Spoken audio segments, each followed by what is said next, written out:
Welcome to NTD Newsroom. I'm Don Ma. Later today, President Trump and Senator McCormick are expected to announce a $90 billion private sector surge, touting Pennsylvania as the next powerhouse for energy and AI. President Trump says he struck a great trade deal with Indonesia, marking his fourth trade agreement announcement in 3 months. European allies say they're in favor of paying for Patriot missiles from the U.S. to send to Ukraine. President Trump announced the U.S. will sell the missile systems so Ukraine can defend itself against Russian attacks.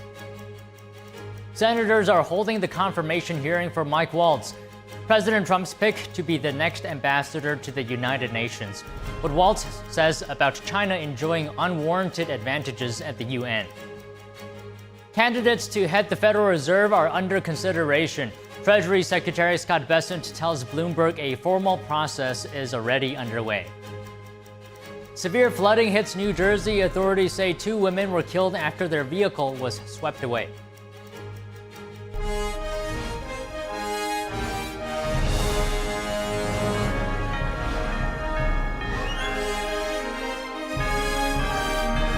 This is NTD Newsroom, live from our global headquarters in New York City. Good afternoon, and thanks for joining us. President Donald Trump told the BBC that he's losing patience with Russian President Vladimir Putin. In a phone interview published today, the conversation was released just hours after he threatened Moscow with sanctions. Trump told the BBC he thought a Ukraine deal was on the cards with Russia 4 different times. I'm not done with him, but I'm disappointed in him. So we had a deal done 4 times, and then you go home and you see he just attacked a nursing home or something in Kiev. I said, what the hell was that all about? Do you trust him? I trust almost nobody. Trump also announced new weapons for Ukraine. The president told reporters yesterday that billions of dollars of American weapons will be sent to Ukraine via NATO. Trump added that NATO would pay for them. Trump told the BBC he believed Britain would fight to defend the U.S., but suggested he could not say the same for the European Union, a factor in his decision not to sign a trade deal with the bloc.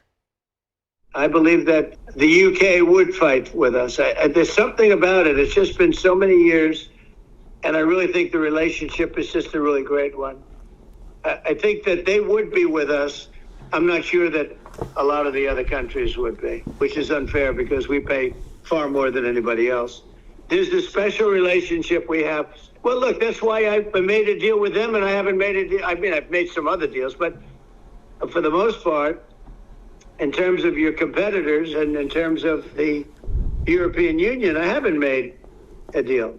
But no, the UK is very special. And it's been there for a long time. Yeah, they have been a really true ally. Trump said this was a factor in his willingness to grant Britain some exemptions from his tariff program. Since returning to the White House, Trump has sought to broker an end to the Russia-Ukraine war. But recent days have seen Russia using hundreds of drones to attack Ukrainian cities. Putin has yet to accept a proposal from Trump for an unconditional ceasefire. Kyiv has agreed to a potential pause. Some European allies say they agree to pay for Patriot missiles for Ukraine. Yesterday, President Trump announced the U.S. will start selling the weapons so Ukraine can defend itself against Russia. NTD's Arian Pasdar has more. We're looking into that, and we're looking into that with a positive inclination. The Dutch foreign minister suggests the Netherlands support President Trump's plan to send Patriot missiles to Ukraine via NATO. According to Trump, European allies will pay for the American weapons and then send them to Ukraine. The Danish foreign minister says Denmark is ready to finance the Patriot missiles. We are absolutely ready to do so. It will be, money. And we have to work out the details. It could be the Ukrainian buying it themselves, and then we have to, support Ukraine, or it could be directly payment to U.S. Germany's defense minister, meanwhile, says he recently spoke with Defense Secretary Pete Hegseth about the same topic. He says Berlin has already been thinking about buying U.S. Patriot missiles for Ukraine. Germany could buy 2 Patriot systems from the Americans and deliver them directly to Ukraine. President Trump also set a 50-day deadline for Russia to strike a peace deal in the Ukraine war. Otherwise, any country doing business with Russia will face 100% tariffs. NATO chief Mark Rutte was on Fox News on Tuesday, saying he approves of the plan. This is significant. So today, if you are in Beijing or in Delhi or you're in Brazil and you know that this is coming to you, you might want to call Vladimir Vladimirovich Putin and say, hey friend, we are still buying stuff from you, but you have got to get serious when it comes to these negotiations on a ceasefire or a peace deal, or otherwise we get hit. Rutte added that such secondary sanctions would also have a serious economic impact on Russia itself, not just on countries doing business with Russia. Arian Pastar, NTD News.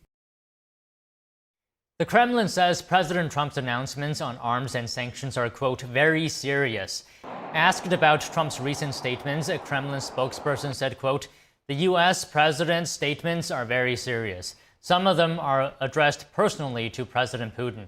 He added, quote, we certainly need time to analyze what was said in Washington. Russia's foreign minister also weighed in. He said the country wants to understand what motivated Trump's statement that Russia must agree to a peace deal within 50 days. President Trump says the United States has struck a trade deal with Indonesia.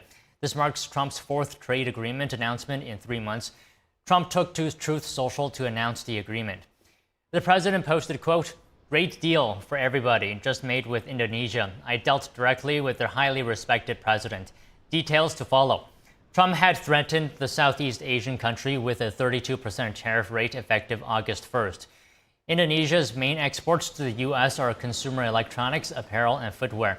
Official data shows that the U.S. goods trade deficit with Indonesia was some $18 billion in 2024, up 5.4% from the previous year.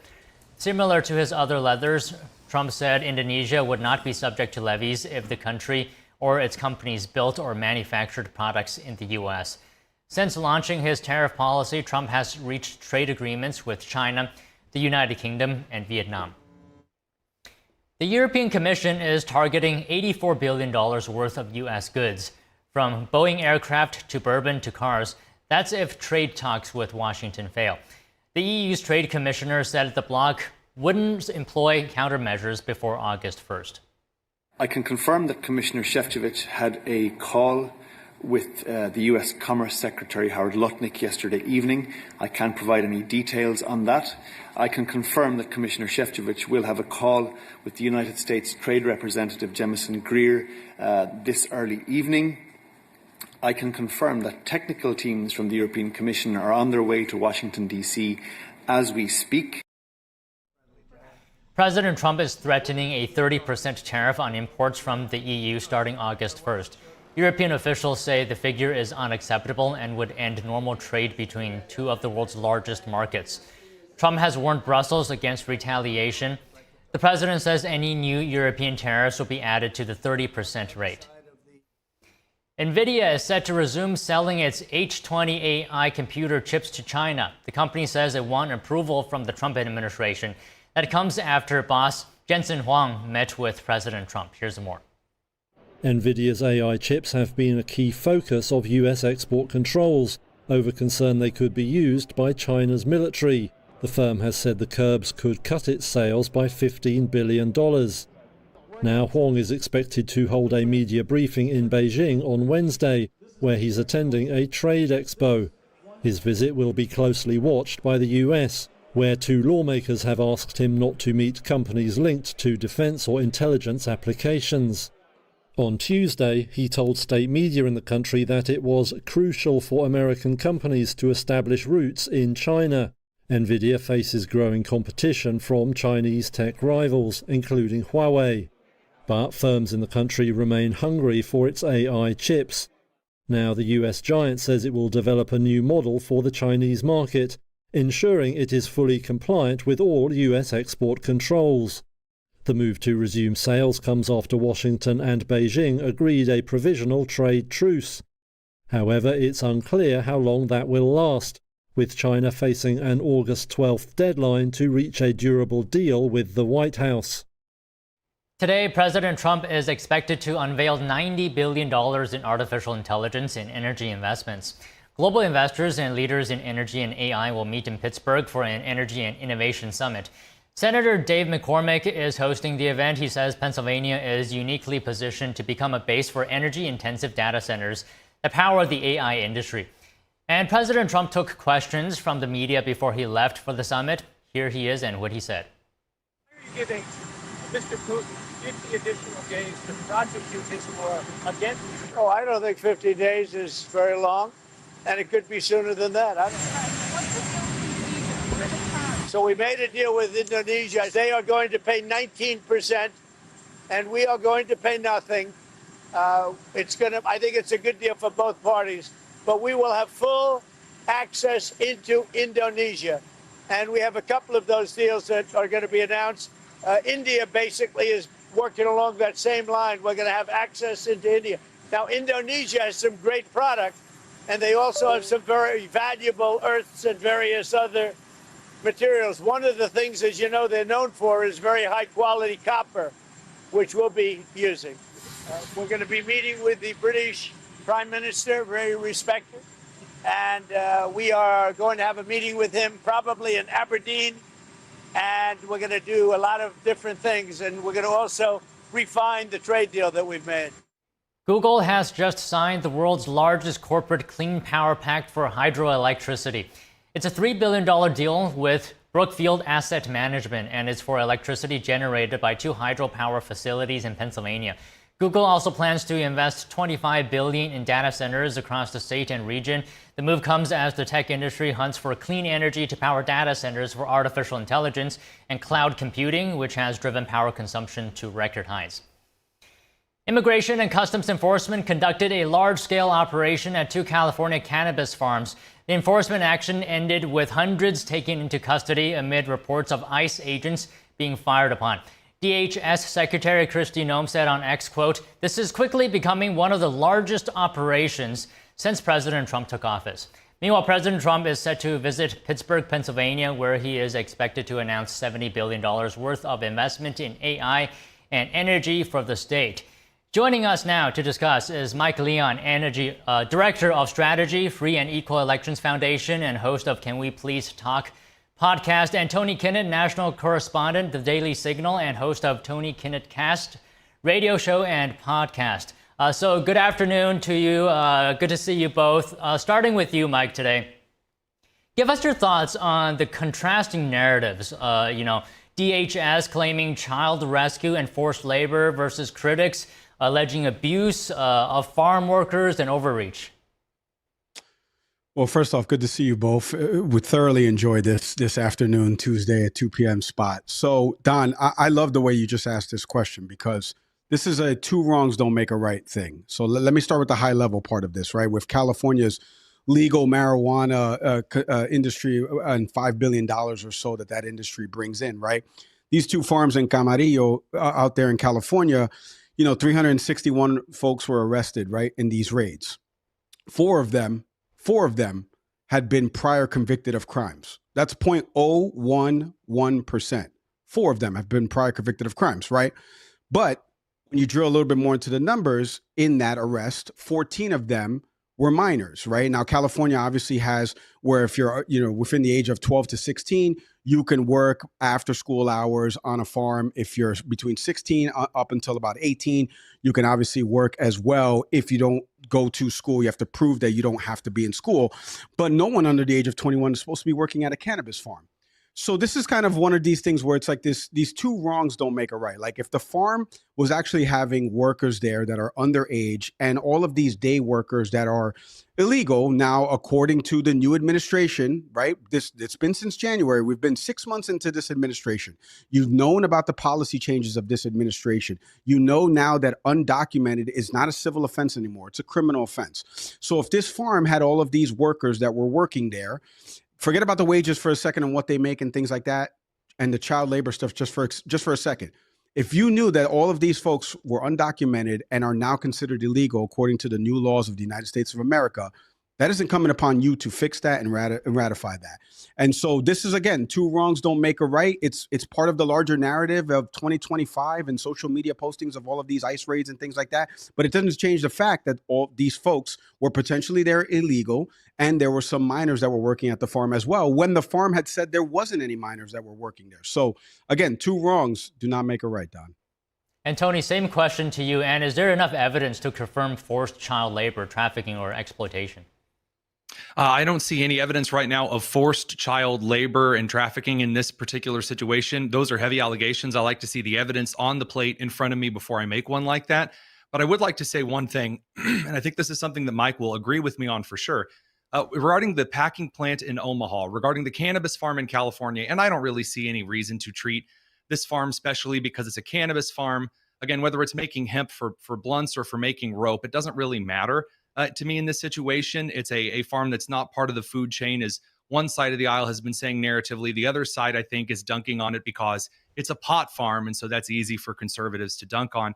Realistically, though, who's operating these farms? Who's operating these packing plants? Who has been taking advantage of undocumented illegal immigrant labor who have either, A, as we saw in the Nebraska packing plant, they were falsifying E-Verify documents. That is a felony. You can't do that. I can't give someone a fake social security number. That's not allowed. Someone who comes into this country and didn't do so properly, who doesn't have the right TIN, who gives fake E-Verify documents to try to sneak through the system.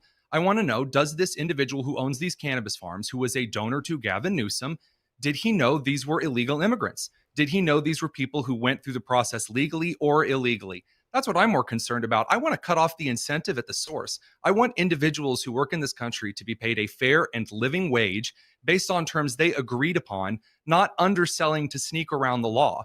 That's not fair to Americans. That's not fair to legal immigrants who came here to work properly.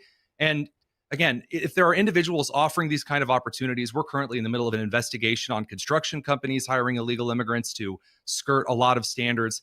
I think that what we're looking for in the next couple of weeks is some actual indictments and prosecutions to those who are participating in the exploitation. So, Mike, you said earlier, two wrongs don't make a right. There's another aspect to this. Your thoughts on reports of ICE agents being fired upon and the fact that DHS Assistant Secretary says sanctuary politicians are demonizing ICE and CBP potentially, contributing to that? Yeah, well, first off, violence against police officers, I think we're all on the same page on this, is wrong, right? Peacefully protesting, potentially skirting that line of impeding, as we saw in these farm videos, and we saw some folks that were arrested that were part of that 361 number that I mentioned that don't even work at the farm. They're relatives of some of the workers. So again, you get into that gray area, right? But when you start actually trying to harm some of these officers, you're in the wrong. You're in the wrong when you start to do that. But, back to what you just asked on about the second part of this is with respect to politicians and demonizing ICE. Again, folks, I don't know how many times I have to say this when I come on this program, right? Elections have consequences. When, again, I was at the RNC, the signs did not have an asterisk on them. They said mass deportations. The policy wasn't flushed out, but here we are, and the policy is now flushed out. There has been a change with respect to immigration enforcement in this country. You are now 6 months now. You've seen all the stories. Anybody who's out there right now that is in this country right now, if you're undocumented or you're illegal and you're listening to me right now, you happen to be watching NTD News, thanks for watching. Do me a favor, visit an immigration attorney ASAP and know that you could potentially be sent out of this country. Also, for these local leaders with respect to R&D, these are laws that are on the books. These are why elections have consequences. These are things that the administration, this has nothing to do with whether or not I voted for Donald Trump. This has to do with now the level of frustration I have with people saying, this is not what I signed up for. This is not what I asked for. No, this is exactly what you signed up for. This is exactly what you asked for because they're enforcing the laws according to the books and according to what the executive branch of the United States government, there's three branches. The executive branch is wanting to carry out this policy. It's a change. Before, it was civil. Now, it's criminal. And if you are an employer in one of the largest states, back to Tony's point, and you knew that this administration was going to do that, and you knew you had time to comply with getting your workers documented in the proper documentation, and you didn't do that, Now you can't run to media, you can't run to politicians to look for that safe haven. I'm starting to get sick of it. If you can see it in my voice, and I know Tony's going to nod along with this, it's because these are all changes that we've all been accustomed to now. And unfortunately, as a media, we're covering these stories. Yeah, some of them are potentially incredibly callous. Some of them involve children of the parents that are being here. But this is what happens when elections have consequences. And now we know 6 months into this, what bears from this. So you have to comply with this stuff, or you risk, potentially going to a detention center or somebody dying like that was trying to evade law enforcement. It would have been better to be captured than actually losing your life over this. So that's what I would answer in terms of your questions, Don. Okay, Tony, we saw you nodding. What are you thinking? Well, I mean, again, this is why I love this segment, is because Mike is not only a very reasonable guy, but he also understands what's black and white on the table regarding the data, regarding the laws. These laws are on the books. They've been on the books for a while, despite several administrations on the left and right kind of playing softball as far as prosecutorial discretion is concerned and deciding they don't want to push forward with law. We just saw the Colorado district attorney in one region letting loose an individual who attempted a kidnapping of a child. There is a large problem on the left of individuals who believe that progressive politics allow them to use prosecutorial discretion not to enforce laws on the books. And by the way, the Trump administration is guilty of this too in regards to TikTok. Congress banned the Chinese spyware app TikTok. He hasn't enforced it. I can't stand that. And I don't have a policy prescription for enforce the laws on the books, but this is the case. Also, after 250 years of being a country, you're going to have quite the stack of federal laws that are on the books that are a large spaghetti bowl. So I understand the mess here. That said, regarding the illegal immigration situation, there is also an offer to self-deport. You can make money, you can leave the country, and that 10-year penalty on reapplying for citizenship does not apply to you, meaning that the only penalty there is for being caught and thrown out of the country for violating immigration law, because not only is it, as Mike alluded to, the civil problem of coming in the wrong way or not filing for migrant status properly or something along those lines, but individuals who do try to, over 5-10 years, evade law enforcement, evade immigration officials, I say take the money, get in the back of line, go through the immigration process the proper way, and then you can join the legal immigrants of this country who are, by the polling data, the most ardent supporters of the current immigration policies. It's like 65-70%, at least according to the latest Ipsos poll. Okay, Mike, on the topic itself that we're talking about today, some arrested individuals had serious criminal records, while some did not. What is your opinion on whether should public policy treat illegal immigrant workers with no violent history? Should they be treated differently from those that don't? Well, again, according to the new law, they shouldn't be. And again, these are not my words, Don. Caroline Leavitt back in March, and during the time when Caroline Leavitt said this from the White House press briefing room, we had a very popular immigration attorney who has a couple of high-profile cases on the books right now. And I said, you just heard what Caroline Leavitt said there, because they asked a specific question. I believe it was a CBS News correspondent that was asking how many of so far that have been captured by ICE had actual criminal history. And she said they're all criminals because they're here illegally, right? According to the new law. Now, Don, again, do you, me and Tony, do we feel that there is some callousness to some of the? Yeah, I'm sure there's human empathy and compassion in some of these stories. I'm sure there is. And I just mentioned statistically before, 361 arrested, only 4 actually had criminal backgrounds. And that included a rape.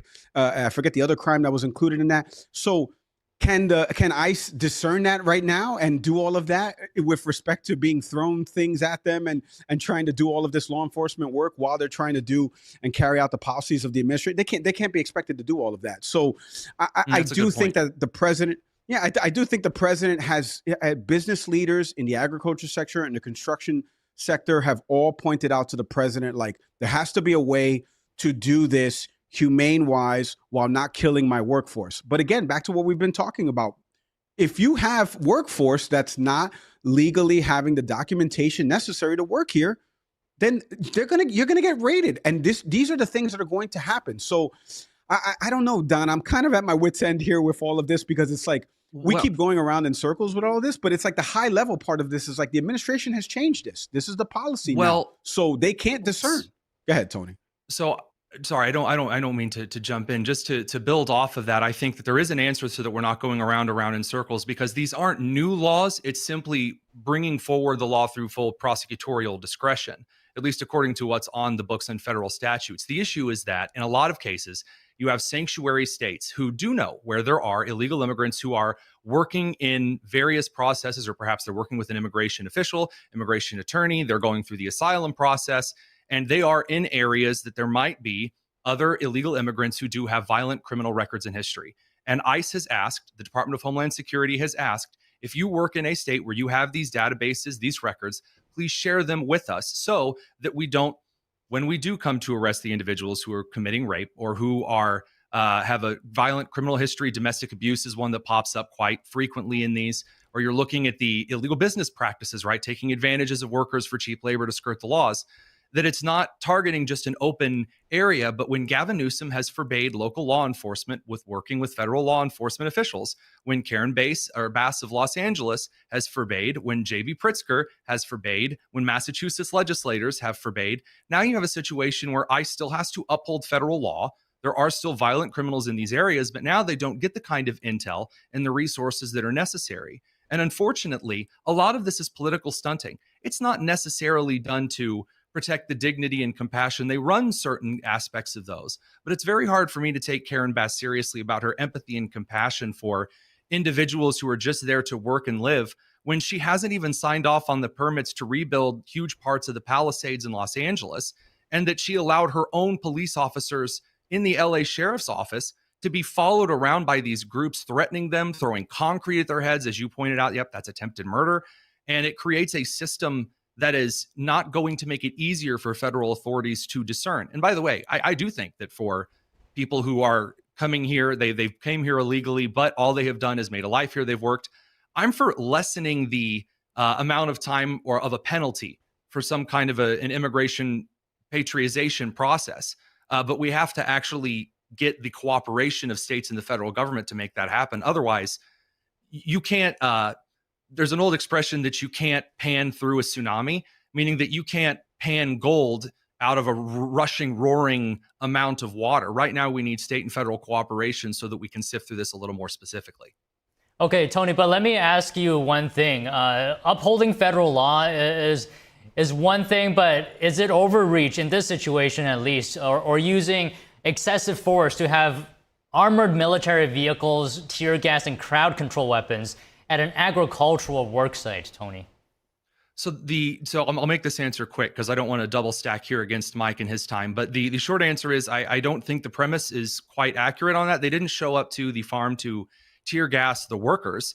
The tear gas didn't drop until individuals started throwing rocks at the police, which is attempted murder. So it's not as though they're dropping into the area, dropping some tear gas and some CN right out of the helicopters or throwing in the Humvees. Given the threats to law enforcement, a 700% increase. Given the domestic terror threats, there is currently Benjamin Song, an Antifa terror cell leader who is on the run after leading a terror cell of 10 individuals, 12 individuals maybe now, that were going to assault ICE officers and kill them outside of Alvarado, Texas.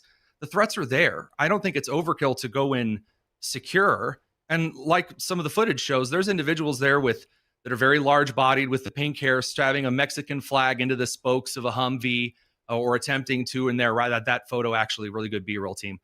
That kind of stuff isn't just general protests. That's when you get into the riot territory, which I think Mike has delineated rather well. Okay, Mike, I also want to move on to Trump's visit to Pittsburgh. So give us your thoughts on that situation, your overall feeling of this event. You know, we have both Republicans and Democrats like Trump and Governor Shapiro sharing a stage at this summit. Just your overall thoughts. Yeah, I mean, this has been a big week for the president. You have to give credit where credit's due. I think this is something where Democrats struggle to do this, right? Like first, the president coming around, realizing that Vladimir Putin is a former KGB officer, and he's like, maybe I should help Ukraine, who got invaded. Now he's doing this where he's meeting with business leaders here in Pennsylvania, and Amazon has announced this sign-on and the infrastructure and the amount of money that's going to pour into Pennsylvania. You know, Pennsylvania is the second largest net supplier of energy behind Texas, according to the Energy Information administration. So like to have this in the state, look, there's a reason why Pennsylvania is such a big swing state. It can go in a bunch of different directions, obviously politically, as we saw throughout 2016, 2020, and 2024. And for him to do this announcement in Pennsylvania, again, on the anniversary of what happened, unfortunately, last year, I think this is the big victory for the president. And we're going to see some folks that are going to be there in attendance today. And again, no matter if you have an R or a D next to your name or even an I in terms of independent, I think this is a big victory for those in the Commonwealth. Okay, we do have to wrap up soon, but Tony, I started with Mike, so I'll end with you. How are you looking at the apparent bipartisan support at this summit? I can't believe I'm saying this. I'm a little bit skeptical of only one thing. The power draw, I'm excited to see the hydroelectricity through the Google project, but I come from a small town in Indiana where these large AI data centers, they draw a lot of power and they cause kind of a lot of corporate bloat on the landscape. I just want it to be done responsibly, and I think that nuclear power, safe, effective, and scalable, should be a contingent of AI and data center development. I want to make sure this is long-lasting abundance with a limited impact on the environment. I'm all for it otherwise. All right, Tony, Mike, again, thank you for coming on this week. Thanks, guys. Thank you. Coming up, heavy rain hit the Northeast last night, drenching parts of New York and New Jersey. Authorities say 2 women were killed after their vehicle was swept away. We have that and more after the break.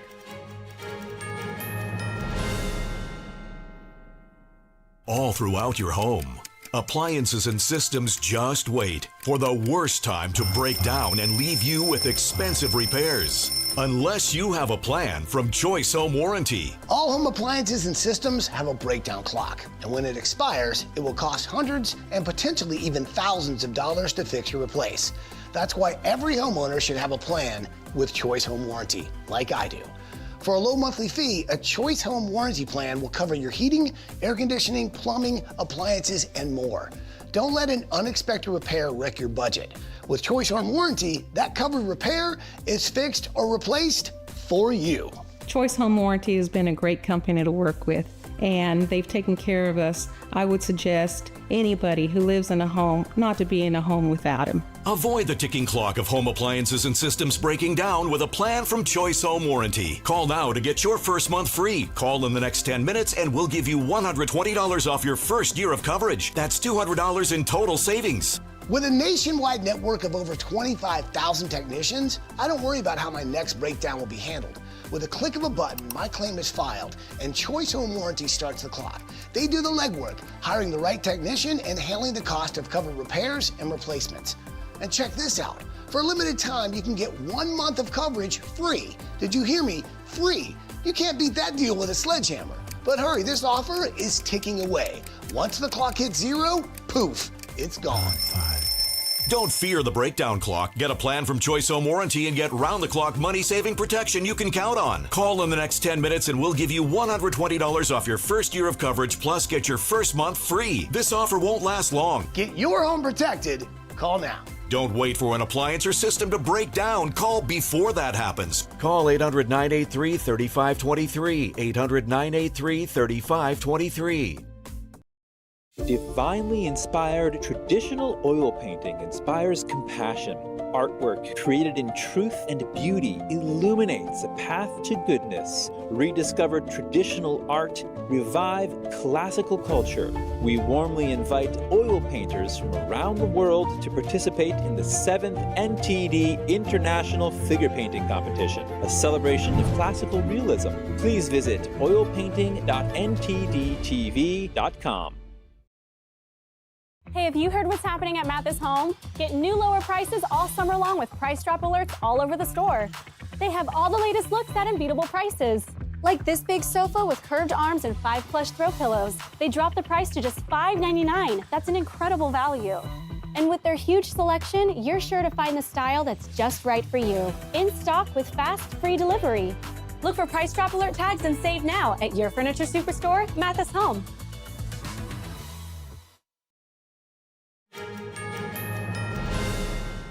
Heavy rain hit the Northeast last night, drenching parts of New York and New Jersey. Emergency declarations were issued as flash flooding stranded vehicles and closed subway lines. Here's a closer look. Across the East Coast, flash flood warnings were in effect Monday as slow-moving storms dumped huge amounts of rain. Rainfall rates pushed infrastructure to its limit and came down to setting records in cities like New York. The last time the city got rain like this in such a short amount of time was after Hurricane Ida in 2021. Floodwaters burst into the subway system, stranding commuters and halting trains. Flooding shut down major thoroughfares including the Sawmill River Parkway and the Cross Bronx Expressway. Staten Island was drenched with up to 6 inches of rain, prompting a flood warning late Monday.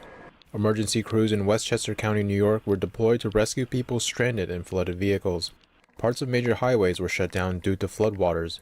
Air travel is also in chaos. FlightAware reports more than 10,000 flights were delayed nationwide Monday with over 2,500 cancellations. In New Jersey, Governor Phil Murphy declared a state of emergency as floodwaters left vehicles stranded and crews rushed to conduct water rescues.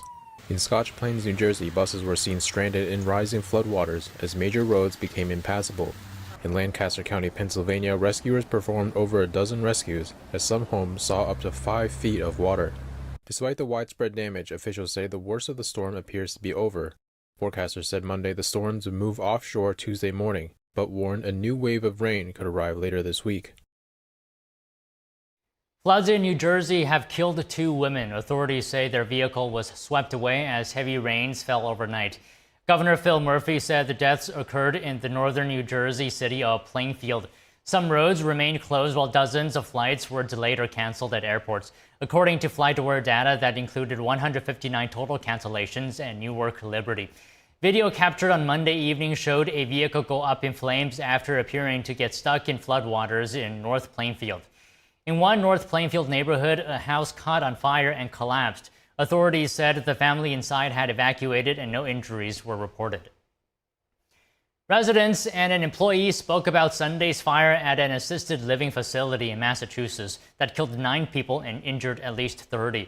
The fire trapped residents inside, including some who were hanging out windows screaming for help. Those who died ranged in age from 61 to 86. Authorities identified several people who lost their lives.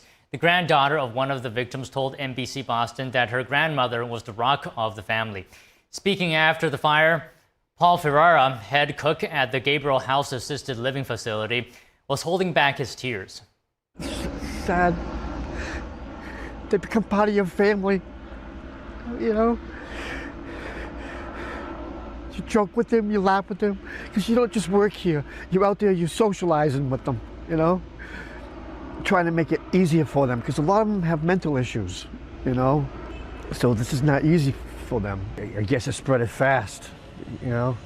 The fire department did a great job, though. They did an excellent job, because look at the building's still intact. I mean, how bad it was, you figured the building would be half gone. I was awakened by my neighbor. She pounded on my door and said, "Lorraine, Lorraine." And then I laid in bed for 2 more minutes, and then I got up. When I opened the door, smoke just hit me. I'm still in shock, I think. I don't have any of that trauma. I lost my friends. Massachusetts Governor Maura Healey described the residents as a vulnerable population, with many using wheelchairs and oxygen tanks. The facility's website promotes apartments for seniors who cannot afford high-end assisted living, as well as group adult foster care. Fall River Mayor Paul Coogan said they would do what they can to help the residents who are now looking for new homes. The facility's owner declined to comment yesterday, but officials said he was cooperating with what the fire chief called a very extensive investigation. A firefighters union said inadequate staffing hindered the response to the blaze and contributed to the death toll. The origin and cause of the fire are under investigation. The Bristol County District Attorney's Office said the cause does not appear to be suspicious. Americans' unpaid medical bills will remain on their credit reports after all. This after a federal judge last week annulled a Biden-era Consumer Financial Protection Bureau rule that would have removed medical debt. A Texas U.S. District Judge found that the rule exceeded the Bureau's authority under the Fair Credit Reporting Act. The CFPB rule would have removed nearly $50 billion in medical bills from credit reports of 15 million people. It would have boosted a person's credit score 20 points on average, according to the Bureau. The Consumer Data Industry Association, one of the plaintiffs in the case, applauded the court's action. The group said if the rule was left in place, lenders might not have an accurate picture with which to make lending decisions. However, the CFPB has found medical debt on credit reports is not a good predicator of a person's ability to pay their other loans. A federal appeals court says banning gun ownership for regular drug users is constitutional, but stopped short of upholding a conviction in one specific case. The Third Circuit Court ruled that such bans are rooted in long-standing public safety concerns, but has sent the case of a Pennsylvania man who smokes marijuana back to a lower court for further review. Eric Harris admitted to regularly smoking marijuana, but claimed otherwise when buying 3 handguns. According to court filings, he later lost one of the guns after getting drunk and high and reported it stolen, and the gun ended up in the hands of a felon. The court said more evidence is needed to determine whether Harris himself was dangerous enough to lose his Second Amendment rights. The Senate has confirmed the first judicial nominee of President Trump's second term. The Senate confirmed Whitney Hermandofer to the Sixth Circuit Court of Appeals in a 46-42 vote along party lines. He is aged 37 and is one of the youngest federal judges ever confirmed. She has clerked for Supreme Court Justices Alito, Barrett, and then Judge Kavanaugh. Republicans praised her qualifications while Democrats criticized her limited experience and questioned her independence. Her confirmation ties Trump's total appointments so far with those of former President Biden at 235. Arizona is holding a special primary on July 15th. Voters will head to the polls to elect a new member of the House of Representatives from the state's 7th district. The winner will fill the seat of the late Congressman Raul Jagivala, who died this past March. The race marks the first congressional primary in a strongly Democratic district since the beginning of the 119th Congress. His daughter, Adelita, is running and has long been the Democratic frontrunner. Meanwhile, Deja Fox has surged in the polls over the recent weeks. The 25-year-old abortion activist has the backing of influential progressive figures, such as gun control activist David Hogg. Arizona's 7th district covers most of Tucson as well as parts of southwest Phoenix. The district also includes most of Arizona's stretch of the U.S. border with Mexico. Inflation in the U.S. is on the rise for the second consecutive month. The Bureau of Labor Statistics reports the annual inflation rate climbed to 2.7% in June, marking its largest increase in 5 months. The June reading aligned with expectations predicted by economists, and it provided little indication whether tariffs were triggering price pressures. The shelter index rose 0.2% in June, that measured the cost of housing. The Bureau of Labor Statistics noted that it was the primary factor in last month's increase. Still, on a 12-month basis, shelter inflation eased to 3.8%. In response to the latest data, President Trump again called on the Federal Reserve to cut interest rates. He wrote on Truth Social, quote, "Fed should cut rates by 3 points," adding $1 trillion a year would be saved. Treasury Secretary Scott Bessent is looking at candidates to replace Federal Reserve Chair Jerome Powell. Bessent told Bloomberg Television that a formal process is already underway. Powell's term as a member of the Fed's board doesn't end until January 2028, but his term as Fed chair ends in 2026. That means he could remain at the central bank for 2 years and participate in monetary policy making decisions. Powell has refused to answer questions on whether he will leave the Fed after his term chair ends. Bessent told Bloomberg, quote, "I think it would be very confusing for the market for a former Fed chair to stay on." Coming up, if conflict erupts over Taiwan, who stands with the U.S.? Washington is quietly pressing its allies. That and more after the break. In Canada, thousands has gathered at Queen's Park and marched through downtown Toronto to mark 26 years of peaceful protest against the persecution of Falun Gong in China. Stay with us.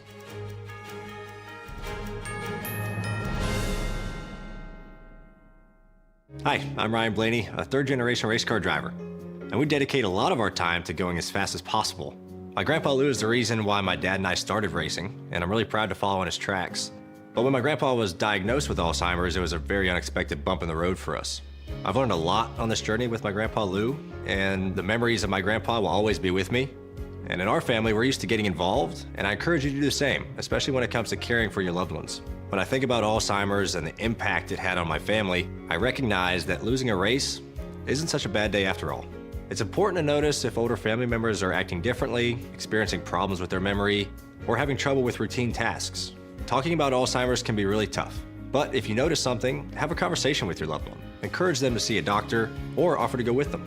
Early detection of Alzheimer's can give your family time to explore support services, make a plan for the future, and access available treatments. If you or your family are noticing changes, it could be Alzheimer's. Talk about seeing a doctor together.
I was a quarterback at Hardaway High School, college first-round draft pick. On and off the field, we were taught to not show any signs of weakness. During the football season, I would stop eating. But I didn't know I was depressed. I thought that something was wrong with me. For 20 plus years was physical. We didn't have any education behind what mental health was. I started to learn it starts here first. If this is together, I'll be better as a father, as a man, and as a husband. Put the importance on your mental health. I'm not scared to talk about it anymore. The first tool is therapy. The second one is positive self-talk. And then journaling, putting your thoughts on paper. We have to redefine what being a strong man is and heal, love your mind.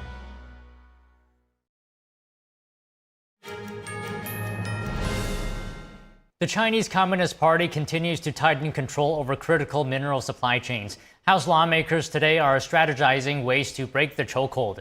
NTD's Melina Weisskopf has the latest.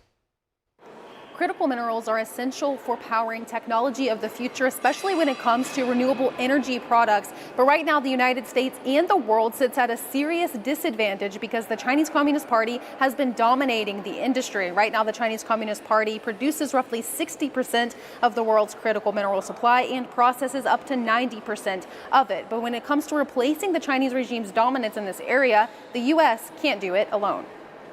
We're never going to manufacture this stuff here, with all the environmental rules, or even if we try, it's going to be such a small amount. We're going to have to depend on allies to do that. And even if we can find the rare earth, we don't have the experience to manufacture it. So we need a bold global strategy to secure resilient, diversified supply chains free from Chinese control. The current geopolitical landscape offers an opportune window to act. But this sentiment of the current geopolitical environment being an opportune time for the U.S. to act on the critical mineral front is also something that I heard from Congressman Gary Palmer, who doesn't even sit on this committee. Instead, he sits on a different subcommittee where he said they're also laser focused on the issue. Not a single major refinery for rare earth elements in the entire Western Hemisphere. There's only 9 in the world. 8 are in China, the other one's in Malaysia. That's where we're behind. And he told me that we can expect to see House Republican leadership focused on the critical minerals in the weeks and months ahead. But even the Trump administration has made this a major national security issue. He signed an executive order back in March directed at trying to create more U.S. investment on the critical mineral front. But even on some level, Trump acknowledged that the U.S. can't do it alone when he tried to make the critical mineral deal with Ukraine, which was highlighted on the panel of lawmakers. President Trump's pick for UN Ambassador Mike Waltz is in the hot seat today. He is testifying at his confirmation hearing before the Senate Foreign Relations Committee. In his opening statement, Waltz commented on China and its status as a developing nation at the UN. Here he is. It's absurd that the world's second largest economy is treated as a developing nation in most UN agencies that gives China favorable status. China pursues its personnel or pushes its personnel into roles at all levels, including bodies that set international standards, aviation, telecommunications, IP. U.S. leadership is essential there. America must have a strong voice, and if confirmed, I'll work with Secretary Rubio to challenge this influence. The confirmation hearing comes after Waltz was ousted as National Security Advisor in May. He mistakenly added the Atlantic editor-in-chief Jeffrey Goldberg to a private Signal chat. The group was used to discuss strikes on the Houthis in Yemen. Today's hearing provides senators an opportunity to ask Waltz more questions about the incident, which led to his dismissal. Reports say the Pentagon is pressing Japan to clarify its stance on defending Taiwan. Which U.S. allies might be next in line for Washington's attention? And where do they stand currently on China's growing threats? Here's more. We start with Japan, one of the U.S.'s closest allies in Asia. In response to Pentagon calls for clarity, Japan's defense minister echoed similar comments to Australia's. He said Tokyo will provide its legally grounded response only if a conflict actually breaks out. Despite diplomatic uncertainty, Taiwan's security remains critical to Japan. Both lie along the so-called First Island chain. This concept is viewed as a strategic barrier, key to containing China's military expansion and limiting its access to the Pacific Ocean. The chain also controls vital sea lanes crucial to Japan's trade and energy supply. At the same time, the U.S. alliance is ramping up readiness in the Indo-Pacific. Last Friday, top military leaders from the U.S., Japan, and South Korea met in Seoul, reaffirming their commitment to deter threats from China and North Korea. Japan and South Korea together host nearly half of all U.S. troops stationed overseas. Another key U.S. ally is the Philippines. The U.S. and the Philippines are bound by a treaty to defend each other in the event of war. The Philippines frequently faces tensions with Beijing over territorial disputes. Those tensions escalated after the U.S. deployed its Typhoon mid-range missile system to northern Philippines last April. The system, equipped with Tomahawk missiles, has a range of about 1,000 miles, putting much of China's southeastern coast within range. Tomorrow, we'll check in on some of the U.S.'s biggest allies in Europe and see how they might respond if tensions over Taiwan spark conflict between the U.S. and China. In Canada, thousands gathered at Queen's Park in Toronto on July 13th, marking 26 years since the Chinese Communist Party launched its persecution of Falun Gong in China, also known as Falun Dafa. It's a peaceful spiritual practice rooted in the principles of truthfulness, compassion, and tolerance. Here's the story.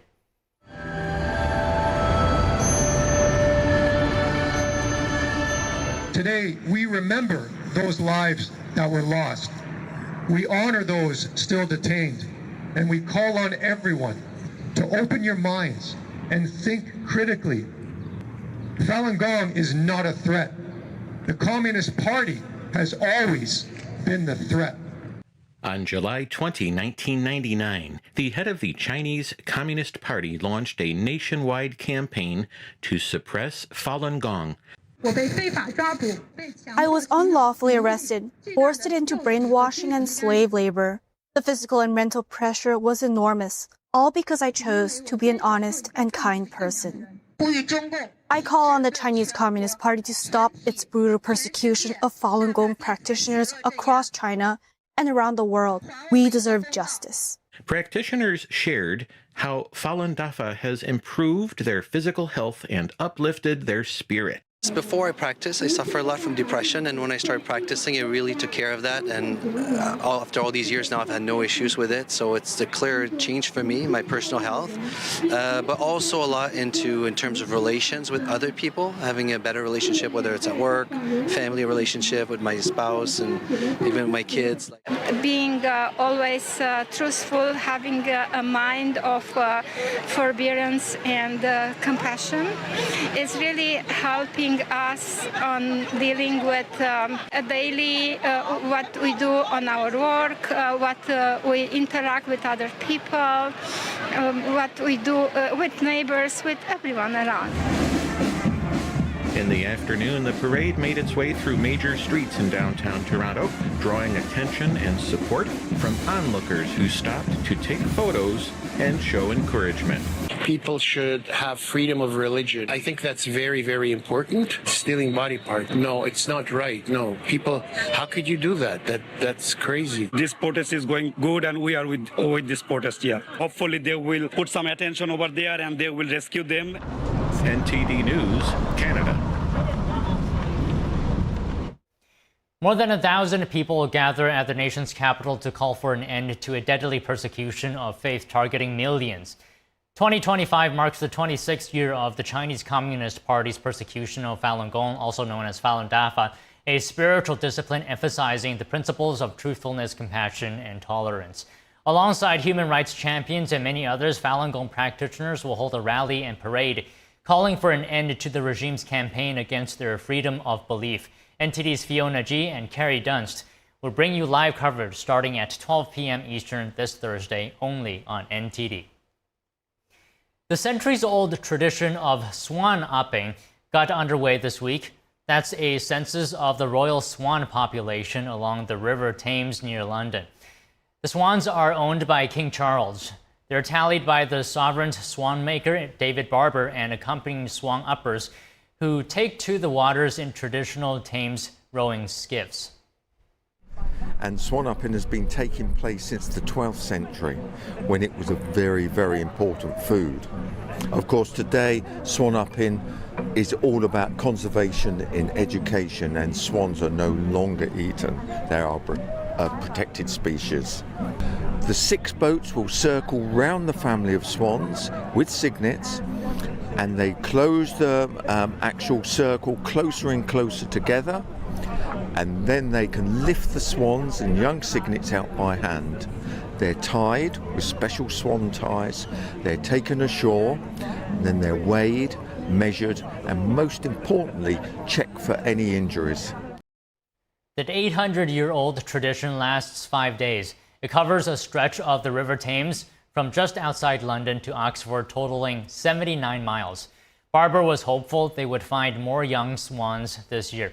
Avian flu diminished the swan population in 2023 and 2024. On the first day of this year's swan upping, a total of 16 young swans were found. Coming up, President Trump will soon speak at an AI summit in Pittsburgh, Pennsylvania. There will be a record-setting $90 billion investment in the state for energy and innovation. Stay with us.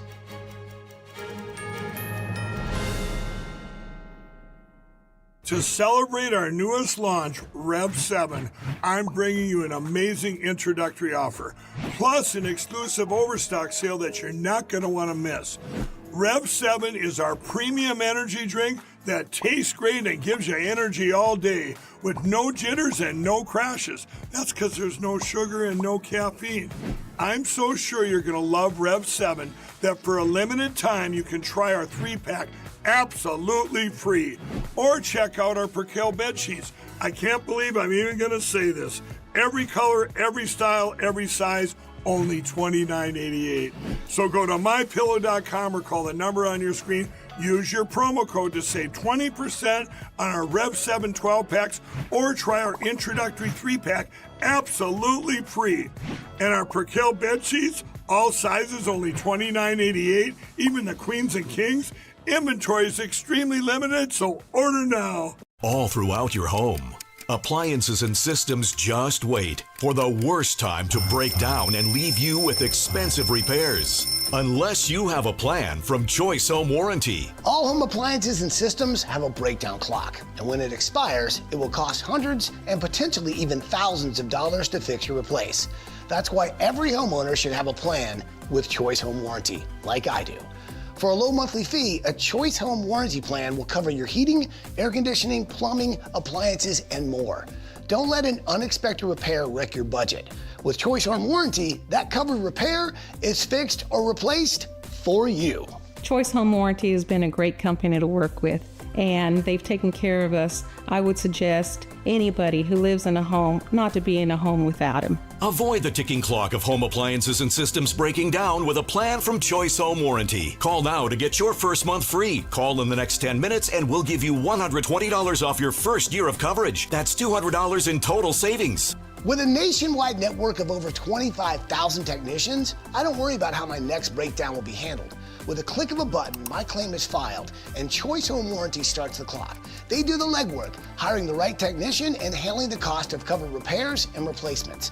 And check this out. For a limited time, you can get 1 month of coverage free. Did you hear me? Free. You can't beat that deal with a sledgehammer. But hurry, this offer is ticking away. Once the clock hits 0, poof, it's gone. Don't fear the breakdown clock. Get a plan from Choice Home Warranty and get round-the-clock money-saving protection you can count on. Call in the next 10 minutes and we'll give you $120 off your first year of coverage, plus get your first month free. This offer won't last long. Get your home protected. Call now. Don't wait for an appliance or system to break down. Call before that happens. Call 800-983-3523. 800-983-3523.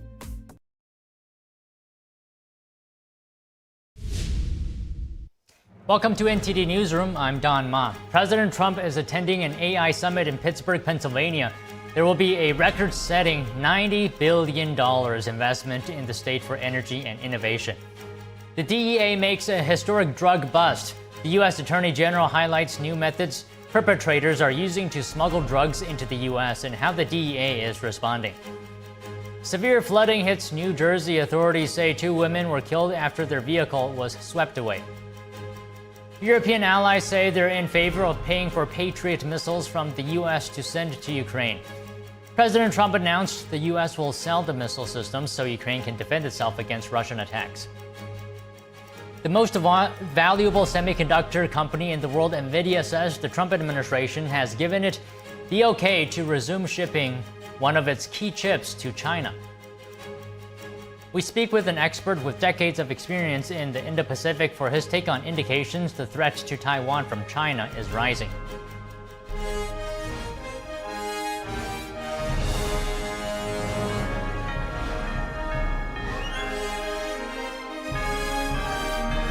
This is NTD Newsroom, live from our global headquarters in New York City. Good afternoon and thanks for joining us. Today, President Trump has arrived in Pittsburgh, Pennsylvania to unveil $90 billion in artificial intelligence and energy investments. Global investors and leaders in energy and AI meet in Pittsburgh for an Energy and Innovation Summit. Senator Dave McCormick is hosting the event. He says Pennsylvania is uniquely positioned to become a base for energy-intensive data centers that power the AI industry. And President Trump took questions from the media before he left for the summit. Here is what he said. Why are you giving Mr. Putin 50 additional days to prosecute this war against you? Oh, I don't think 50 days is very long, and it could be sooner than that. So we made a deal with Indonesia. They are going to pay 19%, and we are going to pay nothing. I think it's a good deal for both parties, but we will have full access into Indonesia. And we have a couple of those deals that are going to be announced. India basically is working along that same line. We're going to have access into India. Now, Indonesia has some great product, and they also have some very valuable earths and various other materials. One of the things, as you know, they're known for is very high-quality copper, which we'll be using. We're going to be meeting with the British Prime Minister, very respected. And we are going to have a meeting with him probably in Aberdeen. And we're going to do a lot of different things. And we're going to also refine the trade deal that we've made. Reports say the Pentagon is pressing Japan to clarify its stance on defending Taiwan. Which U.S. allies might be next in line for Washington's attention? And where do they currently stand on China's growing threats? Here's more. We start with Japan, one of the U.S.'s closest allies in Asia. In response to Pentagon calls for clarity, Japan's defense minister echoed similar comments to Australia's. He said Tokyo will provide its legally grounded response only if a conflict actually breaks out. Despite diplomatic uncertainty, Taiwan's security remains critical to Japan. Both lie along the so-called First Island chain. This concept is viewed as a strategic barrier, key to containing China's military expansion and limiting its access to the Pacific Ocean. The chain also controls vital sea lanes crucial to Japan's trade and energy supply. At the same time, the U.S. alliance is ramping up readiness in the Indo-Pacific. Last Friday, top military leaders from the U.S., Japan, and South Korea met in Seoul, reaffirming their commitment to deter threats from China and North Korea. Japan and South Korea together host nearly half of all U.S. troops stationed overseas. Another key U.S. ally is the Philippines. The U.S. and the Philippines are bound by a treaty to defend each other in the event of war. The Philippines frequently faces tensions with Beijing over territorial disputes. Those tensions escalated after the U.S. deployed its Typhoon mid-range missile system to northern Philippines last April. The system, equipped with Tomahawk missiles, has a range of about 1,000 miles, putting much of China's southeastern coast within range.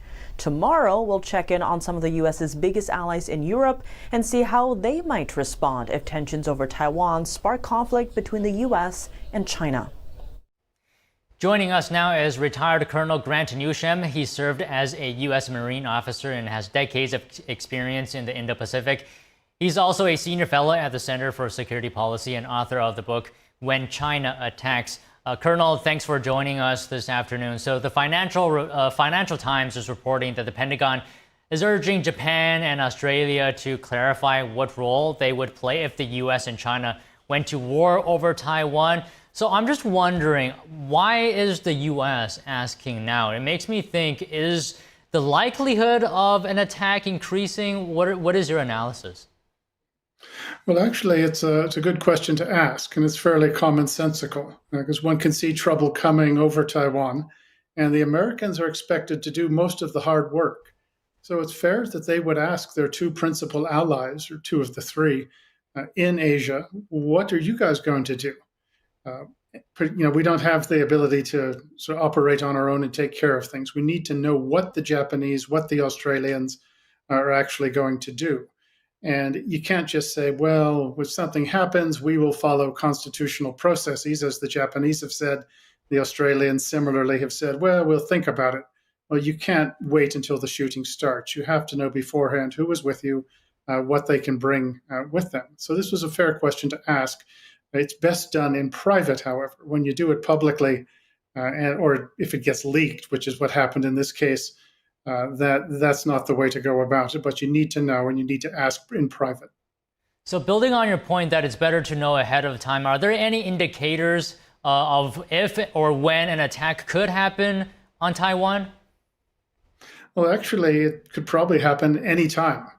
If you listen to the comments of the commander of U.S. Indo-PACOM, Admiral Paparo, he's talking like a guy who's seen some intelligence that has him very worried. Will it come tomorrow? Maybe not. But will it come within the next couple of years? Maybe. And the Chinese have the capability to launch a fairly short notice attack on Taiwan if they want to. So it's best to be prepared and to start asking these questions now. So you're saying it could happen at any time, but I'm wondering, does the situation in Chinese economy, does that allow for an attack on Taiwan? Probably does. Unfortunately, the Chinese military has always gotten the priority, no matter how good or how bad the Chinese economy is. And if you look at the apparent capabilities of the People's Liberation Army, all components of it, these are impressive. And they have been practicing and planning for one thing, really, one main thing for decades, and that is to go after Taiwan. So despite having some economic problems, I'm afraid you should not underestimate their military capabilities. Do they have shortcomings? Yes. Could we capitalize on those? Yes. Do we need allies to help us? Yes.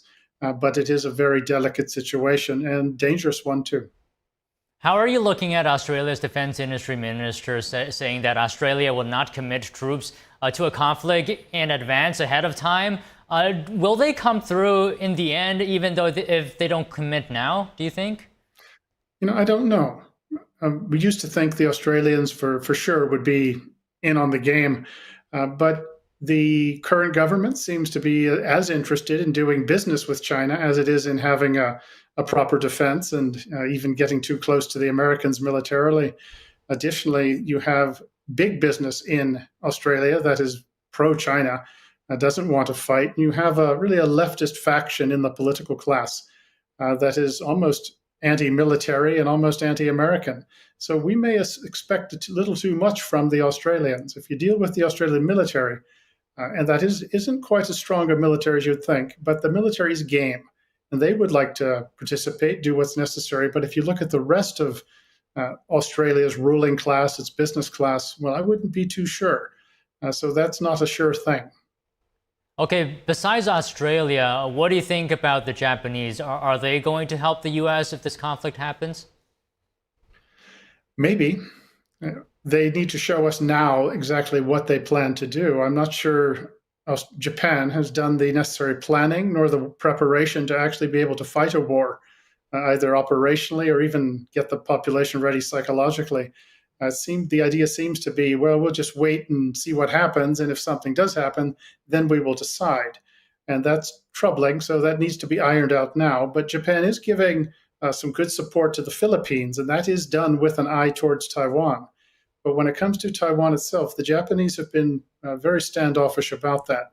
The Japanese military has some good niche capabilities that would be essential in a fight over Taiwan, and the Americans need to have these. But you need to talk in advance about what it is that you're actually going to do. The idea, as I said, of waiting till the shooting starts, well, that's really a guarantee for defeat. You know, Colonel, I just thought of this as you were speaking just now. You know, it's interesting the U.S. has always maintained strategic ambiguity on Taiwan, right? So is it actually sort of indirectly saying that it's going to come to the aid of Taiwan right now?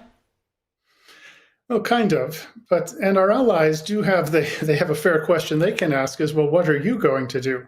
Because it very much does depend on which administration is in office. Depends on circumstances. I think the likelihood is that America would get involved militarily to defend Taiwan, and I think the Chinese expect that to happen. But our allies as well would like to know just how committed we are to that. Looking at us, they may have some doubts now and then. But this administration, I think that they definitely would sort of go kinetic if it was necessary to defend Taiwan.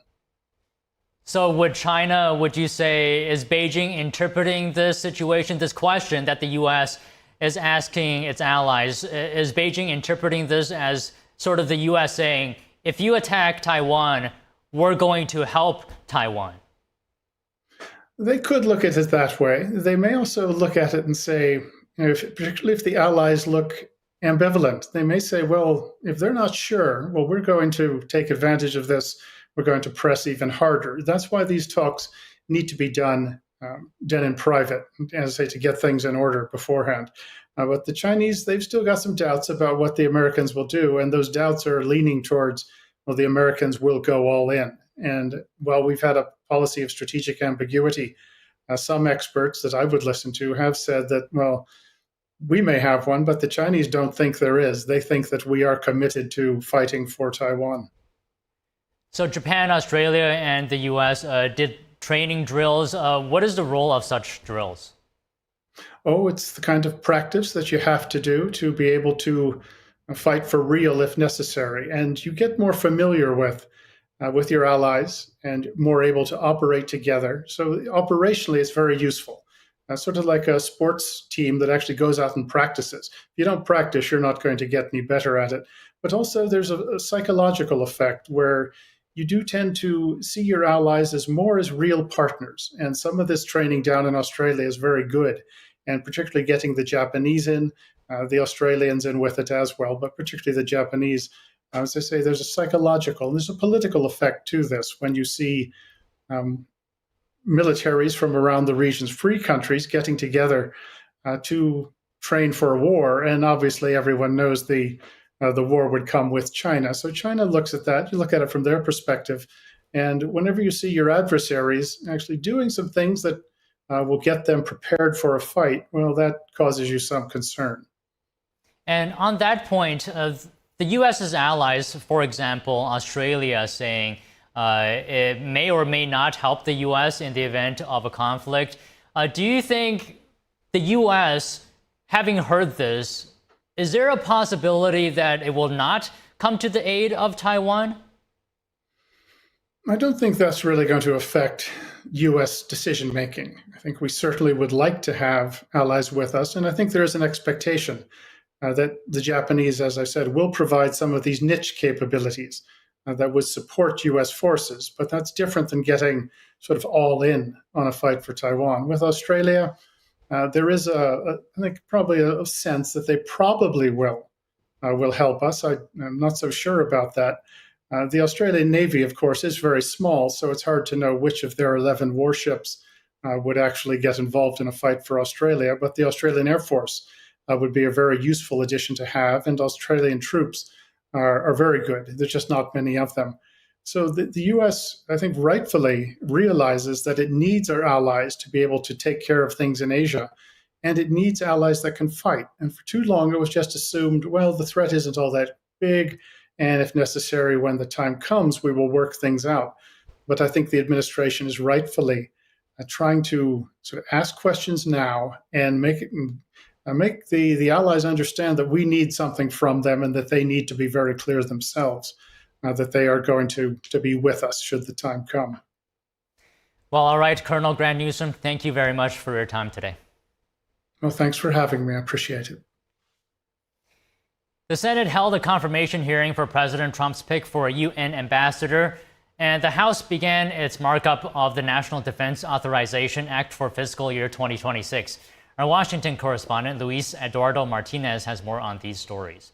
Mr. Waltz is a retired Army colonel. He's a Green Beret, a combat veteran. He's the recipient of 4 Bronze Stars across his military career, spanning 3 decades. He was also a policy director for 2 secretaries of defense and a 3-term congressman from Florida's 6th congressional district. During his time in Congress, UN Ambassador nominee Mike Waltz served in the Armed Services, Foreign Affairs, and Intelligence Committee, but most importantly, he served in the China Task Force, helping to manage the delicate relationship that the U.S. has with its most important adversary. And making China the largest UN peacekeeping and financial contributor. They continue making long-term investments at the United Nations and international organizations, not only through contributions, but by placing more Chinese nationals in key roles. The result will be that international bodies become increasingly dependent on China. On both sides of the aisle, senators agreed that the next UN ambassador should address the growing influence that the Chinese Communist Party has over multilateral organizations. China pursues its personnel or pushes its personnel into roles at all levels, including bodies that set international standards, aviation, telecommunications, IP. U.S. leadership is essential there. America must have a strong voice, and if confirmed, I'll work with Secretary Rubio to challenge this influence. UN Ambassador nominee Mike Waltz also highlighted the growing anti-Semitism and anti-American sentiment within the UN General Assembly. On the House side, the Armed Services Committee began marking up the National Defense Authorization Act for fiscal year 2026, with China's increasing nuclear arsenal at the center of lawmakers' concerns. In space, we have seen unprecedented demonstrations of both Russian and Chinese capabilities that are specifically designed to degrade and destroy U.S. space assets. The Senate could vote as soon as this week to confirm Mike Waltz to become the next UN ambassador for the United States, and certainly before the August recess. Reporting from Washington, D.C., Luis Eduardo Martinez, NTD News. Some European allies say they agreed to pay for Patriot missiles for Ukraine. Yesterday, President Trump announced the U.S. will start selling the weapons so Ukraine can defend itself against Russia. NTD's Arian Pastar has more. We're looking into that, and we're looking into that with a positive inclination. The Dutch foreign minister suggests the Netherlands support President Trump's plan to send Patriot missiles to Ukraine via NATO. According to Trump, European allies will pay for the American weapons and then send them to Ukraine. The Danish foreign minister says Denmark is ready to finance the Patriot missiles. We are absolutely ready to do so. It will be, money. And we have to work out the details. It could be the Ukrainian buying it themselves, and then we have to, support Ukraine, or it could be directly payment to U.S. Germany's defense minister, meanwhile, says he recently spoke with Defense Secretary Pete Hegseth about the same topic.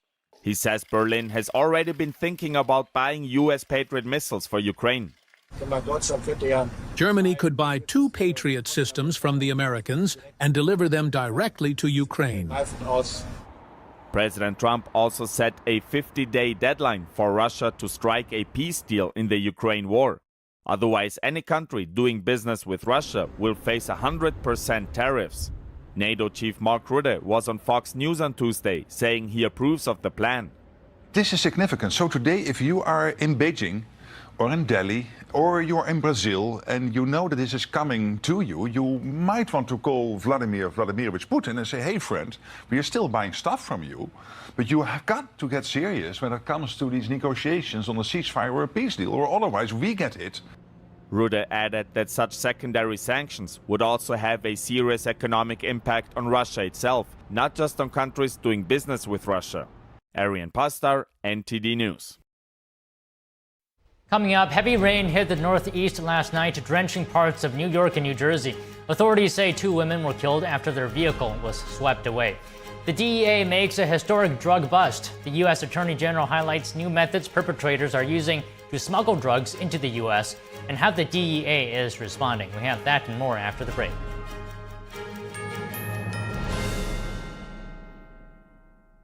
Over 1,000 people will come to the nation's capital for freedom, calling for an end to a deadly persecution targeting millions. 26 years of repression by the Chinese Communist Party now crossing over to America. Watch our live special coverage of a momentous rally and parade with human rights champions and many others coming together to demand an end to the persecution of Falun Dafa. Thursday, 12 p.m. Eastern, only on NTD.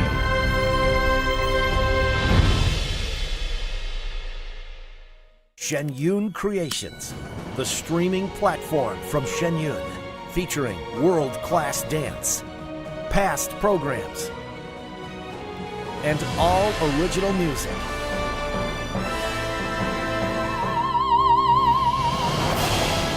Masterclasses, behind the scenes, comedy, and more. Explore shenyuncreations.com. Hi, I'm Amy Grant. I was living with a rare heart condition, and the doctor said if I didn't take care of it, it would become catastrophic.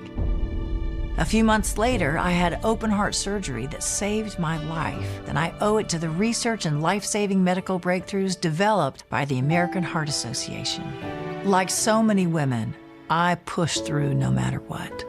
But I've learned you have to take care of yourself in order to take care of other people. I had a pretty normal mom life. Everything was pretty good, and it was a very happy life. I was given the diagnosis that I had peripartum cardiomyopathy, which is basically a pregnancy-induced heart failure. They told me my only chance was a heart transplant. And the American Heart Association helped make that possible. Their research helped save me. Please call now or go to helpheart.org. For only $19 a month, just 63 cents a day, you can help fund the next medical breakthrough, get the next person trained in CPR, and get the next hospital certified in high-quality cardiovascular care. I am very thankful for the American Heart Association. I'm grateful for just every day that I get with my children. Give $19 a month with your credit card, and we'll send you this special t-shirt you can wear to show you're part of a community of monthly donors working to help save more lives. It's hard to imagine that a mom can die from pregnancy-induced heart failure, but thousands die every year. That's why your support is so urgently needed. Any of us, every one of us, can make a modest monthly donation that actually helps and benefits everybody. Please call the number on your screen or go to helpheart.org now to become a monthly donor. Thank you. Big things are happening at Mathis Home. Their everyday low prices are now even better. Shop price drop alerts and save up to 25% off store-wide. Shop the latest looks in dining rooms, all at big savings. This set is a great deal, perfect for family get-togethers. You get the table and 4 side chairs for just $7.99 in your choice of finishes. They have over 100 dining sets in stock with fast and free delivery. Look for price drop alert tags and save now at your furniture superstore, Mathis Home.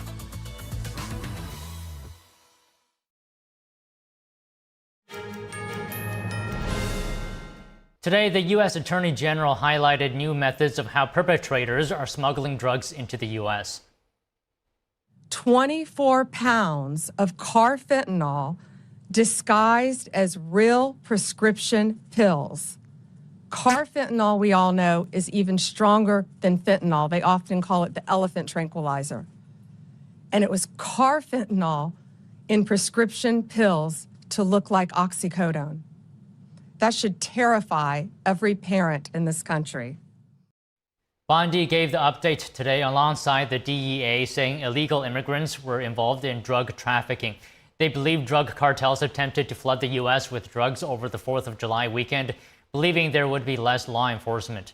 But Bondi said the DEA was successful across the country, including seizing 71 kilos of fentanyl and 20 kilos of methamphetamine near the University of South Carolina. NVIDIA is set to resume selling its H20 AI computer chips to China. The company says it won approval from the Trump administration. That comes days after boss Jensen Huang met with President Trump. Here's more. NVIDIA's AI chips have been a key focus of US export controls over concern they could be used by China's military. The firm has said the curbs could cut its sales by $15 billion.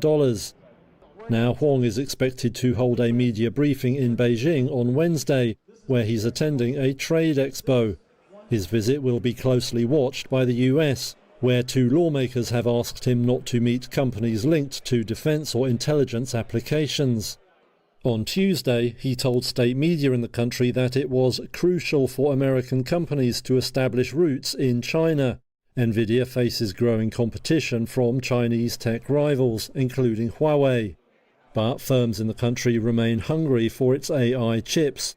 Now the US giant says it will develop a new model for the Chinese market, ensuring it is fully compliant with all US export controls. The move to resume sales comes after Washington and Beijing agreed a provisional trade truce. However, it's unclear how long that will last, with China facing an August 12th deadline to reach a durable deal with the White House. Google has just signed the world's largest corporate clean power pact for hydroelectricity. It's a $3 billion deal with Brookfield Asset Management and its electricity generated by 2 hydropower facilities in Pennsylvania. Google also plans to invest $25 billion in data centers across the state and region. The move comes as the tech industry hunts for clean energy to power data centers for artificial intelligence and cloud computing, which has driven power consumption to record highs. Heavy rain in the Northeast last night, drenching parts of New York and New Jersey. Emergency declarations were issued as flash flooding, stranded vehicles, and closed subway lines. Here's a closer look. Across the East Coast, flash flood warnings were in effect Monday as slow-moving storms dumped huge amounts of rain. Rainfall rates pushed infrastructure to its limit and came down to setting records in cities like New York. The last time the city got rain like this in such a short amount of time was after Hurricane Ida in 2021. Floodwaters burst into the subway system, stranding commuters and halting trains. Flooding shut down major thoroughfares including the Sawmill River Parkway and the Cross Bronx Expressway. Staten Island was drenched with up to 6 inches of rain, prompting a flood warning late Monday. Emergency crews in Westchester County, New York were deployed to rescue people stranded in flooded vehicles. Parts of major highways were shut down due to floodwaters. Air travel is also in chaos. FlightAware reports more than 10,000 flights were delayed nationwide Monday with over 2,500 cancellations. In New Jersey, Governor Phil Murphy declared a state of emergency as floodwaters left vehicles stranded and crews rushed to conduct water rescues. In Scotch Plains, New Jersey, buses were seen stranded in rising floodwaters as major roads became impassable. In Lancaster County, Pennsylvania, rescuers performed over a dozen rescues as some homes saw up to 5 feet of water. Despite the widespread damage, officials say the worst of the storm appears to be over. Forecasters said Monday the storms would move offshore Tuesday morning, but warned a new wave of rain could arrive later this week. Floods in New Jersey have killed 2 women. Authorities say their vehicle was swept away as heavy rains fell overnight.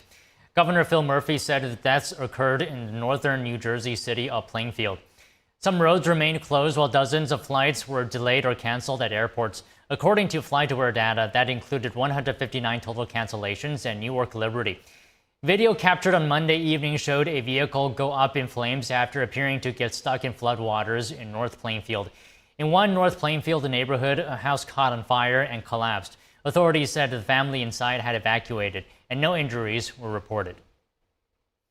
Americans' unpaid medical bills will remain on their credit reports after all. This after a federal judge last week annulled a Biden-era Consumer Financial Protection Bureau rule that would have removed medical debt. A Texas U.S. District Judge found that the rule exceeded the Bureau's authority under the Fair Credit Reporting Act.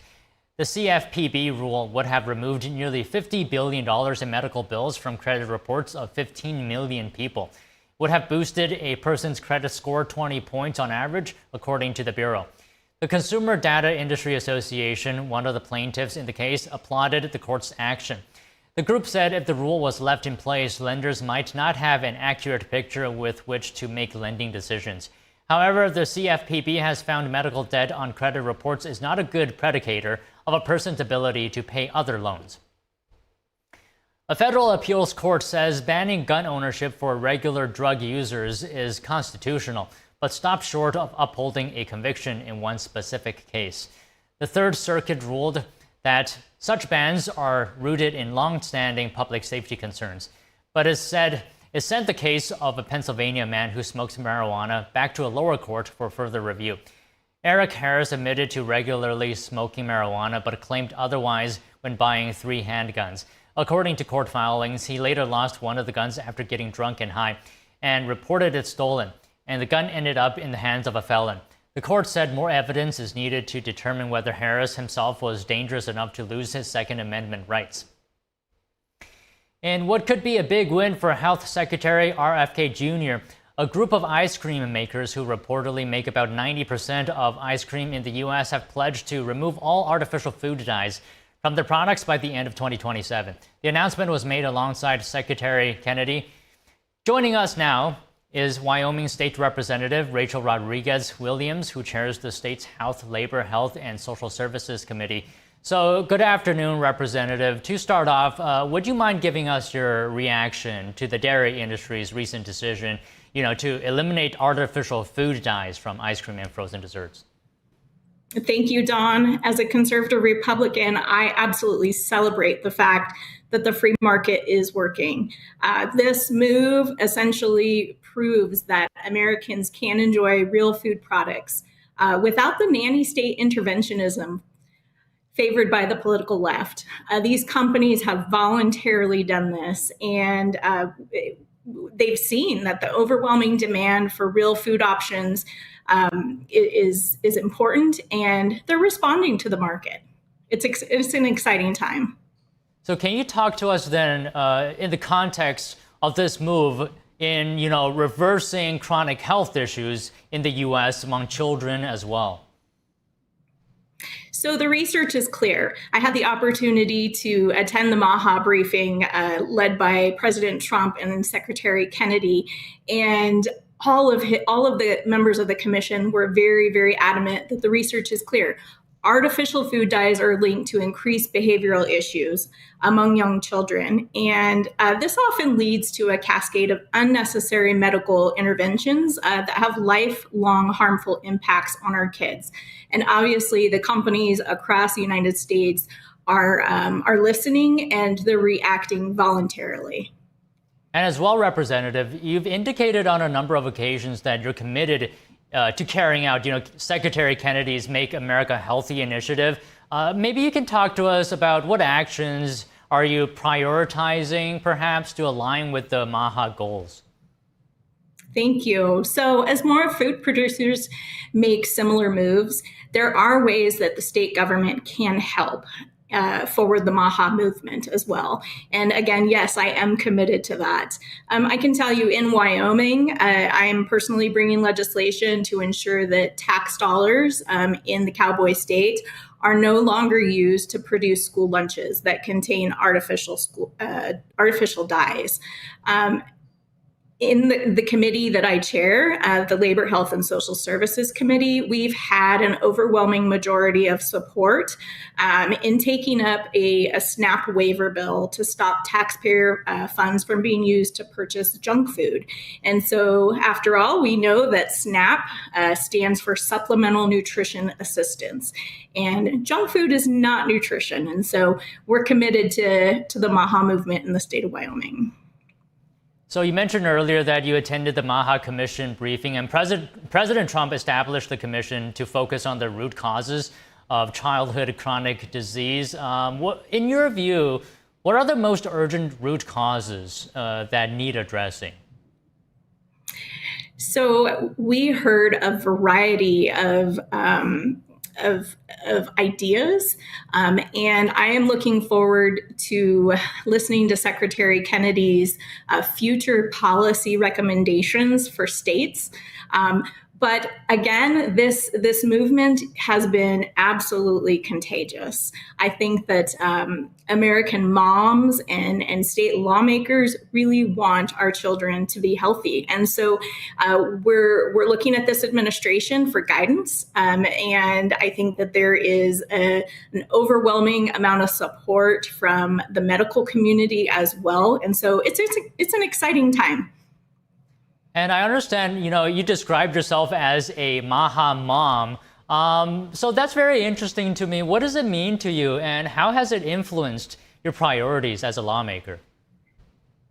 Thank you. So I have been blessed with 2 children, and I think what it means to be a MAHA mom is to really be vigilant in knowing and keeping your ears open to what it is that not only your children are eating, but what they're exposed to. So thinking about chemicals and that are used in the household, what you're putting on the kitchen table, thinking about what products you're using and some of the ingredients in there. And then, of course, overall, really taking advantage of the outdoors. I think that there is a real push to get children away from the screens and from cell phone use and get them outdoors playing like they should be outside. And I happen to live in an amazing, beautiful area near the east gate of Yellowstone National Park, where the outdoors thrive. Families thrive in the outdoors. There's an abundance of wonderful things to do outside. And so as a MAHA mom, I'm going to encourage not only my children, but our family to be outdoors as well. And if I may, Representative, just building on that point that you just said now, as a mother and a policymaker, what kind of conversations are you having with other parents, in Wyoming about their kids' health today? I have, since I've served as a chairman of Health and Labor in the House of Representatives, I have received an overwhelming amount of support, not only from moms in my community, but from across the state. There's an interest in knowing more about the vaccines that are available and recommended by pediatricians. There's an interest in knowing whether or not we are being poisoned by some of these corporations. And I think there is a valid concern as to whether or not some of these corporations are trying to create lifelong illnesses as our children grow and attempt to thrive. And so it's important to, as a lawmaker, to be in tune and connected with my constituents. But on the flip side, I think that we are enthusiastic about this administration and the whole entire movement of making America healthy again. And just finally, Representative, I know you're a very busy person. I don't want to take up too much of your time. Just talk to us about, overall, what are you most encouraged by in this new focus on food and health under the MAHA initiative? I am very encouraged by the motivation of Secretary Kennedy and his staff. I think that being healthy isn't a new concept, but he has researched for many, many years, and now he's in this position where he can be of influence. And what we see in the Maha Commission is people from all walks of life, and they're standing at the helm of these different departments, and they're working together. There's collaboration, and there's enthusiasm. And when you put the two of those things together, you'll see a contagious effort amongst parents and amongst medical providers, and I think across this nation for the Maha movement. Okay, Representative, thank you so much for your time today. It was a pleasure to speak with you. Thank you. President Trump is attending the Pennsylvania Energy and Innovation Summit in Pittsburgh. Let's take a look. It all worked out, but he won a race that was really not doable. I think his opponent was here for a long time, and his father was there for it's about 50 years at least total. And those people aren't easy to beat, but you beat them. So I just want to congratulate you. It's amazing. And he wouldn't have done it without Dina, that I can tell you. We know Dina. Anybody that knows Dina knows exactly what I'm saying. And, he mentioned Butler, but what nobody really talks too much about because they didn't see the order. But I actually looked down to the right before that thing happened. And I said, oh, there's David McCormick. He's running for the Senate. David, come on up. And there was so many people, there was a little problem he had coming up because I said, look, just do it later. And then about a minute later, so, if you would have come up, I don't know what the hell would have happened, right? It worked out better this way, right? Exactly. I don't know if he would have been around, but other than that, I want to take full credit for that. I said, no, don't bother, we'll do it later. So if I didn't say that, who knows? But really great job. Exactly 1 year ago this week, David was at that rally in Pennsylvania. And 12 months later, look at what we have. We have a president. We have really, if you think about it, we had a country, and I just left the NATO leaders. I left the Middle East, the King of Saudi Arabia, Qatar, as you know, Mir, so great, and UAE. These are three great leaders. And then we just made a deal with NATO where they pay for everything, and we give them the ammunition and the missiles, and we give them whatever they want. We got to get that war stopped. It's so bad. But every leader said, no matter where, they all said the same thing to me. Some of them separately, but it's the same words, just about. He said, it's amazing. 1 year ago, you had a dead country. We were dead. We didn't think you could ever come back. And now, today, you have the hottest country anywhere in the world. It's true. It's true. So, we're back in Pittsburgh to announce the largest package of investments in the history of the Commonwealth of Pennsylvania, and it's not even close. I don't imagine it's too close. I don't think second is too close. That's a big statement. This afternoon, 20 leading technology and energy companies are announcing more than $92 billion of investments in Pennsylvania. And if you want, we could probably get them up. Let's talk to them right now. But this is a really triumphant day for the people of the Commonwealth and for the United States of America. We're doing things that nobody ever thought possible. As of about a month and a half ago, when we came back from the Middle East, we came back with $5.1 trillion of investments from the three countries that I mentioned, and they're great people, great leaders of those countries. But we came back with many, many planes that they are going to build through Boeing. They came back with a package of goods that were, nobody's seen. I don't think anybody's seen. $5.1 trillion. And we are now at about $16 trillion. And we're at a little bit less than 6 months, but really we're probably at 3 months because it took me a little time to get started, right? So in 3.5, 4 months, let's say, we have about $16 trillion. There's never been anything like that in history. You can go for years and they didn't have numbers like that. And if you look at the last administration, you had negative numbers. You didn't have positive numbers. You're going in the wrong direction. But we have the hottest country, and we're going to keep it that way. Today's commitments are ensuring that the future is going to be designed, built, and made right here in Pennsylvania and right here in Pittsburgh, and I have to say right here in the United States of America.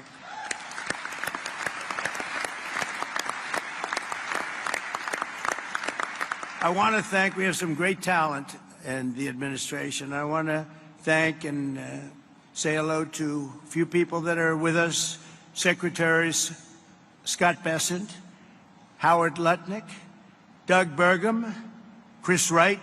You know, Chris Wright's very friendly with the people up here. Doug, I wanted Doug for energy. I didn't know about Chris. And Doug said, no, I have somebody that's much better than me, right? And Doug never said that in his life. You have to know. I said, this guy must be very good, but what a team they are. You know, we have one controls the land and one controls the energy, but it was sort of intertwined. So we put them together, right? We never even discussed who's supposed to be the leader of the pack, but boy, you are, it was one instruction, drill, baby, drill, right? And they are drilling. They are drilling. We have the EPA administrator, probably, I must say this, Doug, I hate to say it, Chris and Doug and all of you guys, the most important man on the dais today is Lee Zeldin. It's called environmental protection because he's going to be the one that gets you a permit. He's going to get you a permit for the largest electric producing plant in the world in about a week, would you say? Now, if you go nuclear, I promised him I'd give him 2 weeks. Okay, nuclear will give him a little more time. But you know, the biggest problem we've had is it takes years and years to get permits, and he really is. He's a phenomenal guy, and you know, his history. He's a great lawyer, great congressman, in a race that was, according to most, unwinnable. Almost won for governor, just missed it by a few points, and he's really fantastic. But he's essentially the Environmental Protection Agency, the top man, and he's got things rocking, and already they're building plants and they have their permits.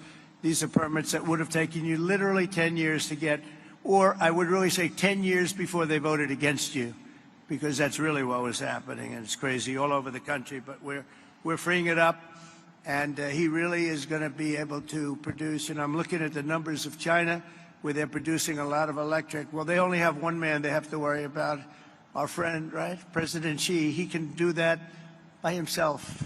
I don't know if I can. Do I have the right to overrule you? Maybe. I don't know. Probably I do, but I won't have to. But so he has one man, and we have one man. The one man is sitting right there. We appreciate you doing an amazing job. They're building plants already, and they're building plants, and they have already their permits. And I have to brag just for a second, because when I first heard about AI, you know, it's not my thing. Although my uncle was at MIT, one of the great professors, 51 years, whatever. He was the longest-serving professor in the history of MIT, 3 degrees in nuclear, chemical, and math. That's a smart man. Kaczynski was one of his students. Do you know who Kaczynski was? There's very little difference between a madman and a genius. But Kaczynski, I said, what kind of a student was he, Uncle John, Dr. John Trump? He said, what kind of a student? And he said, seriously good. He said he'd go around correcting everybody, but it didn't work out too well for him. Didn't work out too well, but it's interesting in life. But I will say this, that we have the greatest brains, we have the greatest power, and we are going to have more electric. I said to some of the guys coming in, they wanted to hook up to the grid. I spoke to Mark and Jeff and a lot of people.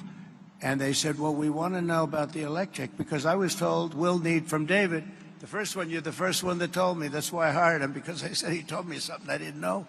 He said, you need double the electric of what we have right now, and maybe even more than that. Remember that? And I said, what, are you kidding? And that's double the electric that we have. Take everything we have and double it. And actually, the number, that was even low. You need more than that. And to do that, you'd have to hook up to an old grid, in many cases broken, and certainly very much open to destruction from bombs and planes and from, frankly, storms. You see what happened, that horrible situation in Texas. And you'd be subject to that. And it's fragile, but it is old, and it can't have the capacity unless you totally rebuild it. That would take decades. And I said, well, why don't we do this? Why don't we, when you build your plant, wherever you may build it, you build your own electric plant? And nobody took it seriously. They sort of looked like, I can't really take that seriously, because they didn't believe it was happening. So the smartest people, some of them on stage right now, were saying, huh. And then they'd say, well, how do we hook up to the grid? We want to hook up to... They didn't believe what I was saying. And I said, no, I'm really serious. I'm going to let you build, right, Lee? I'm going to let you build with your plant. You're going to build, we'll make you like a public utility. You're going to build your own Con Edison in New York. You're going to build your own electric factory, and you're going to make your own electricity. So this way you can have a great plant. And what you'll do is if you have excess, you can sell it back into the grid. You'll even make money from the electric business, because these guys do know how to make money. They'll end up doing things that will be shocking. And you're going to make your own plant. So when I looked at the numbers before, I saw a board outside, and it showed how much electricity China's making. Well, we just started. But we're going to actually end up doing more than them, and it's going to be done privately, and you're going to own your own electric plants. And they'll be powered by maybe nuclear, maybe gas, maybe coal. You know, we brought coal back in. They won't be powered by wind because it doesn't work. I hate to say, it just doesn't work. It's rather intermittent. You don't want it. It causes a lot of problems. But we have every form of fuel that you want to use for your plant. And you'll build a plant, you'll build your electric, and this way you have no excuses, because I didn't want to be the one that said, listen, we're trying to build that grid in 10 years from now, and you wouldn't be able to open. You're going to build it with your own plants. And so people heard that. They couldn't believe it, and finally now they believe it, because we have a couple that are already started, and they're building their electric plants along with their separate plant. And in fact, some of them are building the electric plant inside of their main building. So it's really exciting to see. But I was very proud of that, actually. White House AI czar David Sachs. David, thank you very much. Great job. David interviewed me on his podcast about, what's that now, 2 years ago or something, in San Francisco, and I said, this guy's very smart. If I pull this sucker off, I'm going to probably hire him in some form. I got to get him in. But you've been doing great. Thank you, David, very much. Director of the Office of Science and Technology Policy, Michael Kratsios. Michael, thank you. Thank you, Michael. Thank you, Michael. Good job. They tell me you're doing great. Thank you very much. As well as State Senate President Pro Tem Kim Ward. Kim, thank you. Kim, good job. Kim's very happy right now. State Senate Majority Leader Joe Pittman. Joe, thank you. And State Senator Greg Rothman. Thank you very much, Greg. Thank you. I also want to recognize your great congressmen. These are friends. These are warriors. They just passed the great, big, beautiful. See, I add the word great. I like to say, because the really was really supposed to be great, big, beautiful. They call it the big, beautiful. But I had great. They took the word great out. I was on a show called Deface the Nation or something like that. Ladies and gentlemen, Deface the Nation. And I said, I want a great, big, beautiful bill. And they named it that. And it really is. It was supposed to be 7 bills. Could have been 2 or 3, but it was supposed to be originally 7. I said, let's put them all together. And if you put them all together, there's going to be something for everybody. And that's what happened. And we got it passed. And Republicans did it. We didn't get one Democrat vote. Think of it. The biggest tax cut in history, and we didn't get a Democrat vote. And so many other things. No tax on tips. No tax on Social Security. No tax on overtime. But the biggest tax cut in the history of our country, you got that.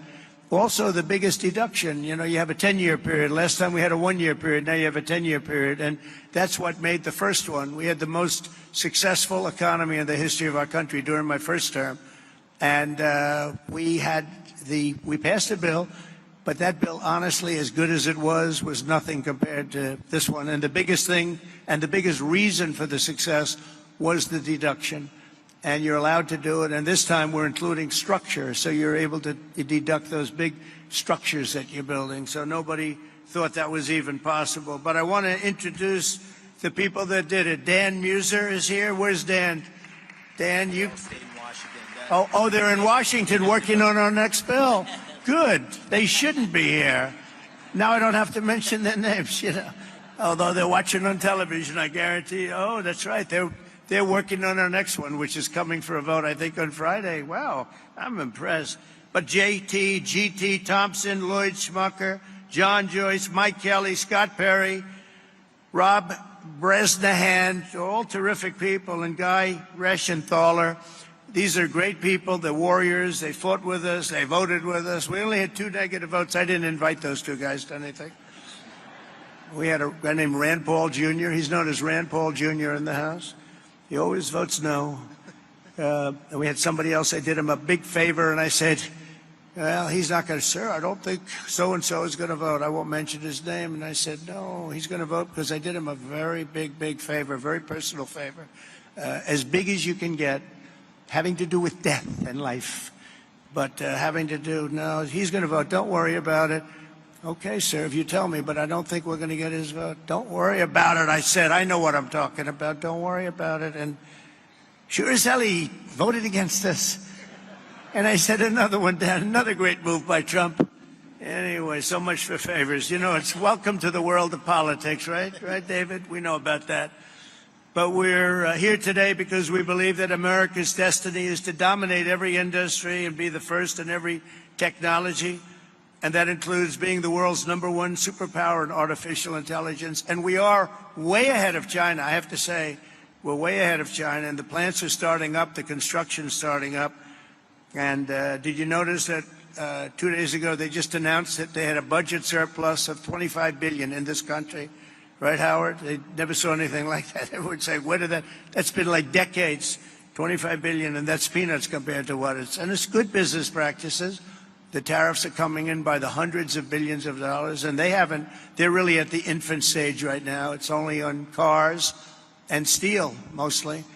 And the rest is starting to kick in. We just made a deal today, a big one with Indonesia, a great deal. And they've opened up Indonesia fully. You know, Indonesia really has great copper, very powerful copper, but they have a lot of things, and we have full access to Indonesia. We'll soon be announcing probably, if we do, we do. If we don't, that's okay too. I don't mind, because I'm very happy with the letters that we send out that you'll be paying X%. I almost like it better if you want to know the truth. But Scott and Howard, you know, they like to go the old-fashioned way. Let's work hard to make a deal. I don't know. There's something about pay us 35% of everything, and we're very happy. But I think India is going to open up, and a lot of countries are going to open up. And some that don't, they'll just be paying a very substantial tariff, but peanuts compared to what they should be paying. So we have some amazing things. China and other countries are racing to catch up to America, having to do with AI. And we're not going to let them do it. We have the great chips. We have the great everything. And we're going to be fighting them in a very friendly fashion. I have a great relationship with President Xi.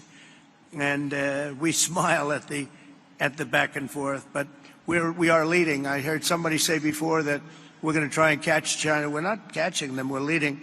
And one of the advantages they have is they show the electric that they have it. They're opening up coal-fired plants all over the place. And we're entitled and allowed now to do that too. We took coal; it was taken out of the chain, and coal is actually a very powerful. I say you're not allowed to call it coal. You have to call it clean, beautiful coal. You're not allowed, John, to call it just coal, because people don't understand. We call it clean, beautiful coal. But China is. I think they're going to be very far behind. Mark my words. I think they're going to be very far, because these are. We have a lot of places going up right now, and they're all going to be great. And they actually feed off each other. But remaining the world's leader in AI will require an enormous increase in the energy production, and that's taking place, and you're doing it yourself, and a massive build-out of physical infrastructure and the tremendous technology skill that Pennsylvania has. I mean, you have tremendous skill in this state. Today, the Commonwealth is reclaiming its industrial heritage and taking its place at the forefront of the AI technological revolution. And as I said before, it's an expression I used all during the campaign and screamed it out, "We'll drill, baby, drill." And people went crazy We had big crowds, as you probably heard, biggest ever, biggest in history.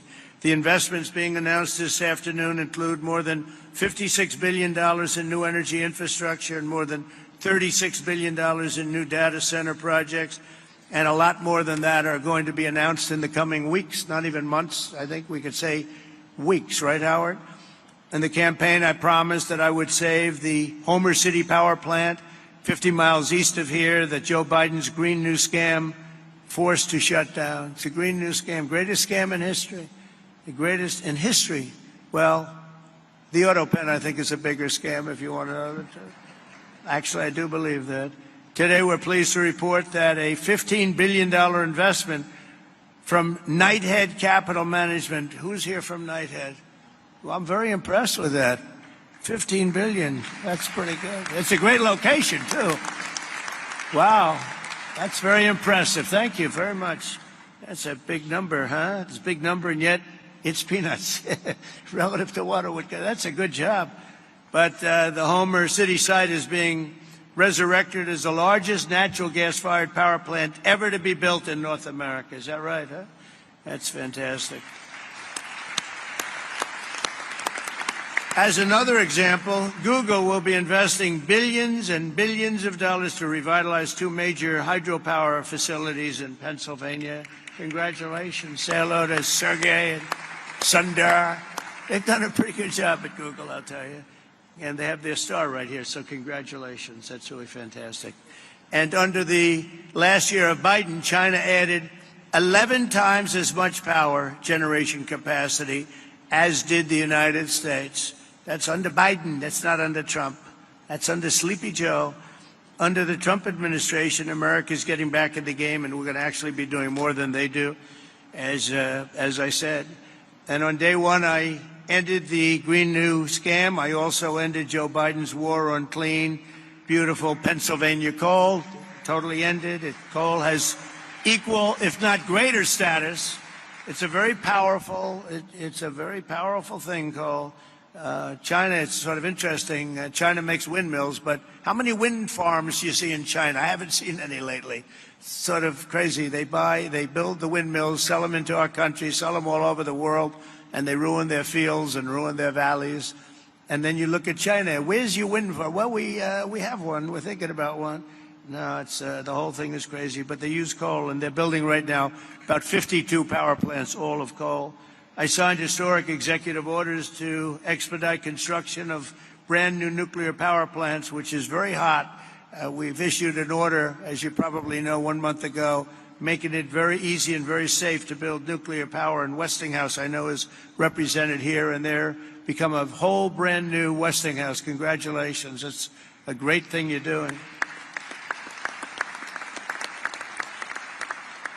They were hurt by some very incompetent people. I watched what was going on there, and in the form of regulators, they were really doing a number. Our regulators are the opposite. We'll be very safe, but we're fast and safe, and you're going to get a whole different group of people. But it's announcing plans to build 10 state-of-the-art nuclear reactors in the United States. That's great. Congratulations to Westinghouse. And to further accelerate investment in the industries of tomorrow, 2 weeks ago, we enacted the largest tax cuts in American history.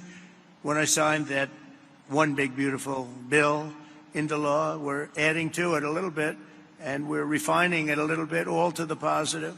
And that's why the congressmen, I'll pretend I'm really angry at them, but I would actually be angry at them if they showed up, Lee, right? I'd be much more, if they're here, I would not be happy. The bill allows 100% expensing on all new equipment, something that's never happened before.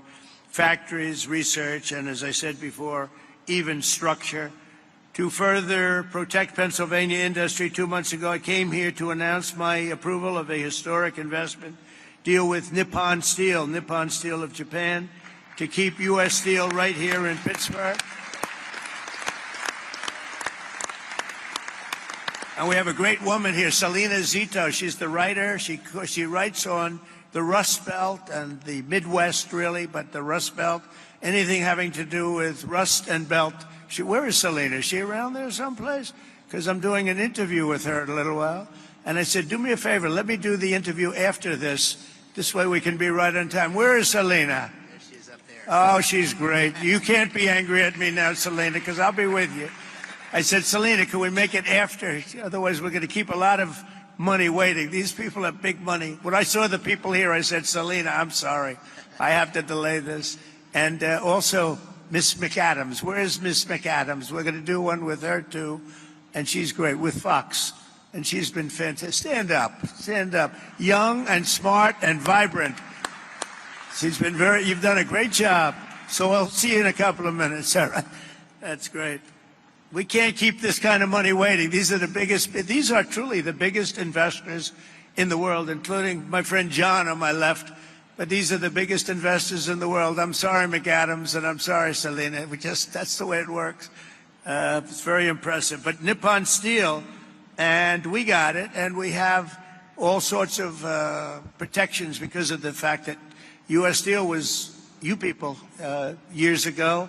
80 years ago, it was the biggest company in the world, most powerful company in the world, and we were very strong. And Nippon's coming in. They're going to be investing $17 billion. They're going to build new plants all over the country using U.S. Steel, and we have the absolute control because we don't want to lose control of that one name.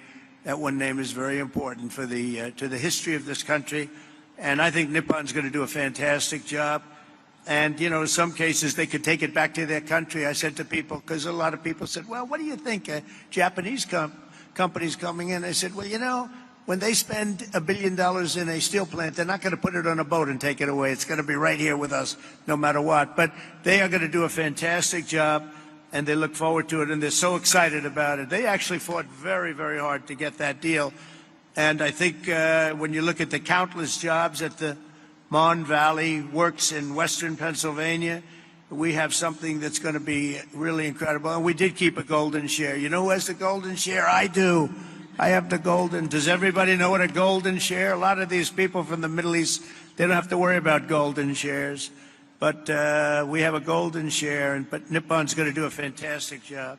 With that historic announcement and the new commitments being made today, we're building a future where American workers will forge the steel, produce the energy, build the factories, and really run a country like I believe like this country has never been run before. I think we have a true golden age for America. We've been showing it, and it truly is the hottest country anywhere in the world. And I'm honored to be in Pennsylvania, and I'm honored to be in Pittsburgh, and you're going to see some real action here, so get ready. Lots of jobs, lots of success. Really a beautiful thing is, it's going to be beautiful to behold. So enjoy yourselves, and I look forward to hearing some of your geniuses speak. If that's okay, I'll stay around, all right? Thank you. Okay, thank you. Thank you. Thank you, Mr. President. Thank you so much. Again, thank you for being here. And you coming has allowed us to have this incredible summit. It won't surprise you, this summit was Dina's idea. But what it's allowed us to do is catalyze the investment. It's allowed us to get a lot of attention on Pennsylvania's story, and it's allowed us to deliver on the promises you and I talked about, which is jobs for working families, really create opportunity here in Pennsylvania. So it's the manifestation of your agenda. And we're going to talk today about those $90 billion of investment. You'll hear from Blackstone and QTS, CoreWeave, and others. They pledged $36 billion to build data centers. You also hear from companies that invested tens of billions in generating the power needed to run those data centers. We have great investments in natural gas production and pipelines, but also in nuclear. Brookfield's repowering of 2 hydro facilities with Google that you mentioned. The great Pittsburgh company Westinghouse will tell you how they're going to deliver on your call to strengthen America's nuclear power industrial base by placing 10 reactors under construction by 2030. And Constellation, which is here, Joe Dominguez, is upgrading Limerick Clean Energy Center to bring an additional 340 megawatts online. First Energy and Pennsylvania's PPL have collectively pledged $20 billion to build and operate the grid infrastructure required to support a data center renaissance right here in Pennsylvania, and to ensure that ratepayers don't foot the bill. And finally, you got technology companies like Google, that they're investing in bringing the benefits of AI to Main Street, and their AI Works for Pennsylvania initiative, which will offer AI training for 1 million small businesses. The great thing about today is these are not empty promises. These are tangible, real commitments, and they're only the beginning. The distinguished leaders you have around the table here, from Larry Fink to Darren Woods, from Toby Rice to Bruce Flatt, to great global investors like my good friends Chow Kit from Singapore, Haldun Al-Mubarak from the United Arab Emirates. They've traveled long distances to witness firsthand this historic moment and to see firsthand what's happening in Pennsylvania. And these investments are a testament to Pennsylvania's unique resources. Unbelievable natural gas reserves, abundant fresh water, a massive installed base of nuclear power, incredible tech universities like CMU, our host today, thank you, Farnham, amazing skilled trade engineers represented by Pennsylvania's own Rob Baer and Brandon Bishop here of the National Building Trades. But none of this would have happened. None of this would have happened without your unwavering commitment to unleashing American energy dominance and standing up for workers in Pennsylvania and across the nation. They're going to see those workers tangible job opportunities here today. These projects will create tens of thousands of construction jobs and thousands of well-paying direct and indirect jobs supporting these projects, supporting these industries. It's going to make a big difference in Pennsylvania communities. So, Mr. President, this is the beginning of an economic renaissance for Pennsylvania and a huge step forward. And I want to thank you for making it possible and for being here in the Steel City. So let me give you one more hand. Thank you.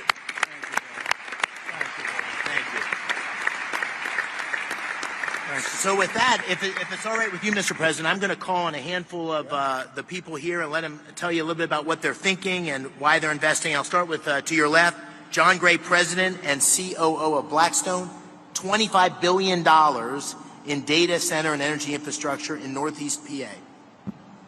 Thank you, Dave. I want to start by thanking President Trump for recognizing the importance of American leadership in AI innovation and for prioritizing the physical investment required in digital and energy infrastructure to make this AI revolution possible. We believe this new technology can lead to a manufacturing renaissance in the United States. Generating electrons will spur economic activity and employment growth right here in Pennsylvania. That also leads me to thank Senator McCormick for hosting this terrific summit, with Dina's help, of course. So many important participants from around the globe have come here, including political leaders in Pennsylvania from both sides of the aisle, who all care about making this state and the U.S. successful in this vital area. By the way, I love this state too. I went to college like you here as well. I met my wife here, and it is a great place. I will say that at Blackstone we have enormous investments here, and we're very excited to announce that we're going to make a further $25 billion investment into Pennsylvania's digital and energy infrastructure.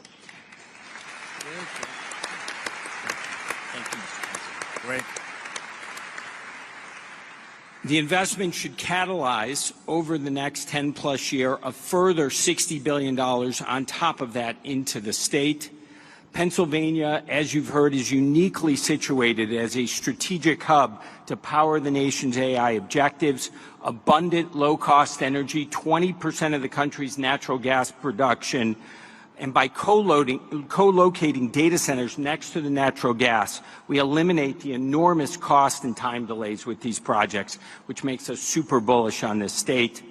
America's AI future obviously requires... And you're just watching President Trump in Pennsylvania and other company leaders, with the president touting what he calls the largest investment package in the history of the Commonwealth in new energy infrastructure and as well data centers, among other things. So the investment is to ensure products are made in Pennsylvania and overall in the U.S., with the largest energy producing plant, also saying the U.S. is way ahead of China in artificial intelligence, adding that the United States will compete with China in a very friendly fashion. All right, coming up next after the break, a $3 billion energy deal to power AI. Google has just signed the world's largest clean power pact for hydroelectricity with Brookfield Asset Management. Stay with us.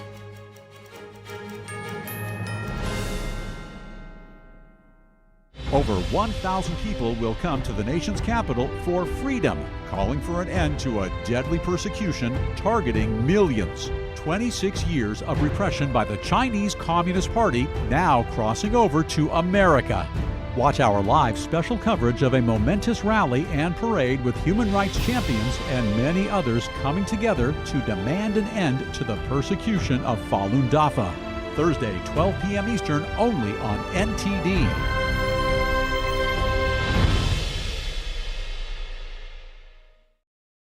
I trod on my glasses yesterday, and I had to pay up front for a new pair that I can't even pick up for another 10 days. So I looked for another way. And I found Select Specs.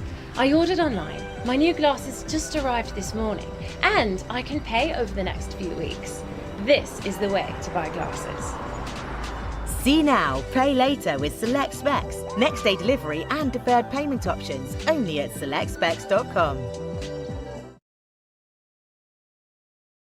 I trod on my glasses yesterday, and I had to pay up front for a new pair that I can't even pick up for another 10 days. So I looked for another way. And I found Select Specs. I ordered online. My new glasses just arrived this morning, and I can pay over the next few weeks. This is the way to buy glasses. See now, pay later with Select Specs. Next day delivery and deferred payment options only at selectspecs.com. Amazing grace, how sweet the sound that saved a wretch like me. I once was lost, but now I'm found. Was blind, but now I see. They're just young people, hungry, homeless, and vulnerable. Abused youth often feel safer on the street. Now, more than ever, that's the most dangerous place of all. Covenant House is helping young adults facing homelessness. We're providing safe shelter to thousands, but the need is overwhelming, and no young person is ever turned away. Please call or go online now with your gift of $19 a month to help a young person. You'll provide safe shelter, hot meals, and medical care. Your gift will show them they're loved.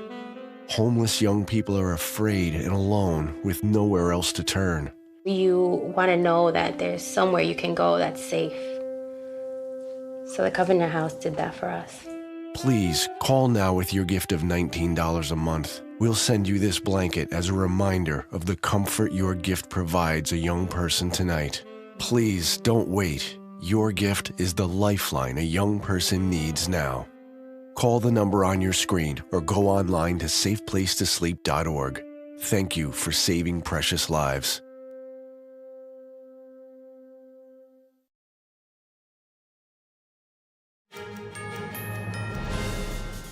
For today's Business Matters, Google has just signed the world's largest corporate clean power pact for hydroelectricity. It's a $3 billion deal with Brookfield Asset Management. It's for electricity generated by 2 hydropower facilities in Pennsylvania. Google also plans to invest $25 billion in data centers across the state and region. The move comes as the tech industry hunts for clean energy to power data centers for artificial intelligence and cloud computing, which has driven power consumption to record highs.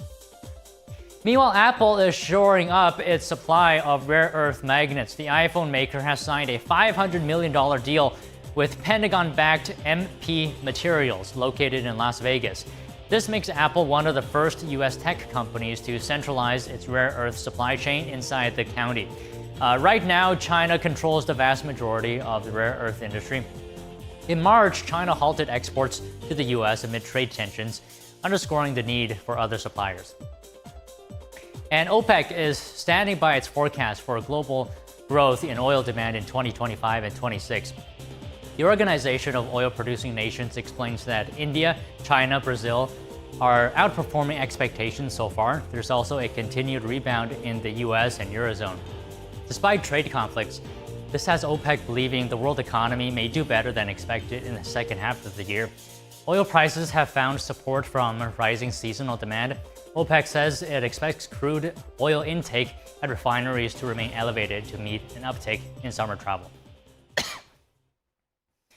Inflation in the U.S. is on the rise for the second consecutive month. The Bureau of Labor Statistics reports the annual inflation rate climbed to 2.7% in June, marking its largest increase in 5 months. The June reading aligned with expectations predicted by economists, and it provided little indication whether tariffs were triggering price pressures. The shelter index rose 0.2% in June. That measures the cost of housing. The Bureau of Labor Statistics noted that it was the primary factor in last month's increase. Still, on a 12-month basis, shelter inflation eased to 3.8%. In response to the latest data, President Trump again called on Federal Reserve Chair Jerome Powell to cut interest rates. He wrote on Truth Social, quote, "Fed should cut rates by 3 points, adding $1 trillion a year would be saved." Starbucks employees will soon be required to commute to work 1 extra day per week. The coffee giant has announced it's required 3 days in the office and moving to 4. The change begins in the new fiscal year and will apply to all North American regional offices and the company's support centers in Seattle and Toronto. Starbucks officials say the move will benefit the brand because they say the best work of employees comes from working together. The company says this matters even more now as it looks to turn its business around. Employees who choose to leave due to the schedule adjustment will be offered a one-time voluntary exit program. According to the Pew Research Center, 3/4 of U.S. adults have a job where they can work remotely for at least part of the week. Nearly half of those polled said they would likely quit if their employer took away that flexibility. Mark Zuckerberg said on Monday that Meta Platforms would spend hundreds of billions of dollars to build several massive AI data centers for superintelligence, intensifying his pursuit of a technology he has chased with the talent war for top engineers. Here's more. Mark Zuckerberg is placing a very big bet on AI. The Meta Platforms boss said Monday that the firm would spend hundreds of billions of dollars building several massive data centers. They're meant to drive Meta's bid to win the race for so-called superintelligence. That's AI that exceeds human capabilities. Zuckerberg says the first of the new mega data centers, dubbed Prometheus, is set to come online next year. He touted the strength of the company's core advertising business to justify the spending. Meta last month reorganized its AI efforts under a division called Superintelligence Labs. That followed setbacks for its Llama 4 model and the departure of key staff. The firm is betting the new unit will generate revenue from products like smart glasses and new advertising tools. It has also been recruiting aggressively to staff the new outfit. However, one analyst said Zuckerberg's AI investment plan is really a long-term bet, not one that will generate major income anytime soon. The global destruction of wetlands could mean losing $39 trillion in economic benefits by 2050. That's the warning coming from the Convention on Wetlands ahead of a global preservation meeting. In a new report, the organization found about 22% of wetland and coastal marine systems have disappeared since the 70s. That's the fastest pace of loss of any ecosystem. Wetland deterioration is the worst in Africa, Latin America, and the Caribbean, and is getting worse in Europe and North America. Economic benefits from wetlands include flood regulation, water purification, and carbon storage. They also support the fishery and agriculture industries and offer cultural benefits. 5 years since the pandemic home buying boom, the mood among Americans looking to make a big move seems to be souring. Here's a look at what potential buyers and sellers need to know right now. Interest rates have pushed mortgage rates higher while home prices continue to climb in many parts of the country, leaving the housing market in a sticky situation. The housing market's in a really unusual place right now. It's a strange combination of record high home prices and then very low home sales.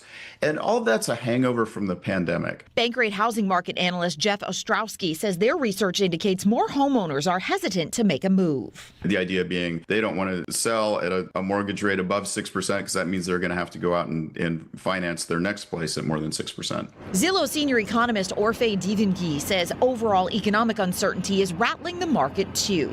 Remember, when people are uncertain about the future, their future income prospects, well, they tend to sit on their wallets. And affordability is improving according to Zillow's data, but remains stretched. The increase in prices, the increase in mortgage rates in the past few years really means that the typical buyer today really needs a lot more to be able to get into the house. That means first-time buyers may have to make some trade-offs. Maybe it's a townhouse, maybe it's a fixer-upper, maybe it's a place in a neighborhood that's not your first choice. But definitely this housing market has forced first-time buyers to make compromises. And while potential home buyers may be nostalgic for the low mortgage rates of the pandemic era, Ostrowski says they're unlikely to return anytime soon. Tesla is launching in India today, opening its first showroom in Mumbai.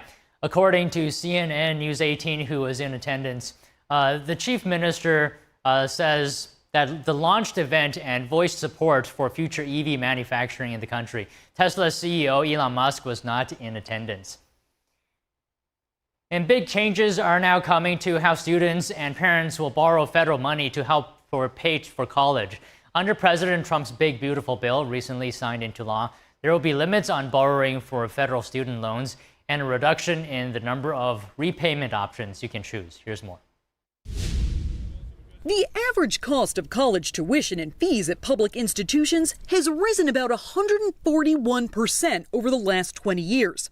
Right now, nearly 43 million people have federal student loan debt, according to the U.S. government. If you're taking out a loan to pay for college, there's some big changes for students and parents. You're not going to be able to borrow as much as you could in the past. Michelle Singletary is a personal finance columnist at the Washington Post. She says President Donald Trump's Big Beautiful Bill overhauls borrowing for families.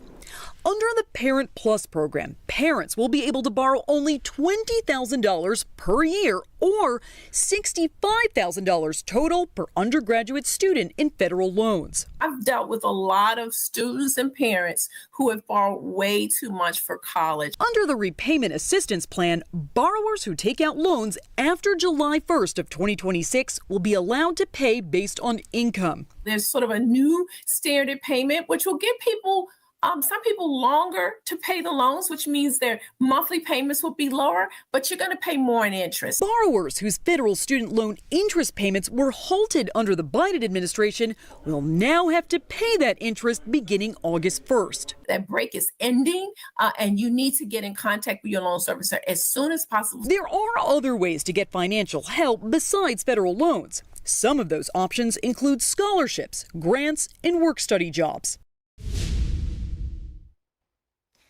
Importers gave the port of Los Angeles a major boost in June as they pushed to rush to beat looming tariffs. The port of Los Angeles saw record-breaking cargo volume in June, up 32% from May. Importers were racing to get goods in before the July 9th tariff pause expired. Now, with the new deadline of August 1st, businesses are scrambling once again. President Trump's latest tariff plan includes steep hikes on goods from the EU, Canada, China, and more. That's pushing retailers to stock up early, especially ahead of the holiday season. But port officials expect volume to drop sharply in August as companies avoid speculative ordering and brace for higher costs. The U.S. has unearthed a new strategy to strengthen the American rare earth industry and take on China, which dominates the market for strategic minerals. Here's more.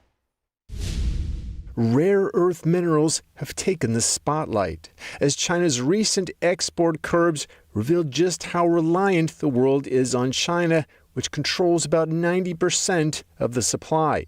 The 17 rare earth metals are critical for super strong magnets used in military applications like drones and fighter jets. They also power motors in EVs and wind turbines. China sets low prices for the minerals, part of the reason it controls the industry. It's also crushed incentive for investments elsewhere.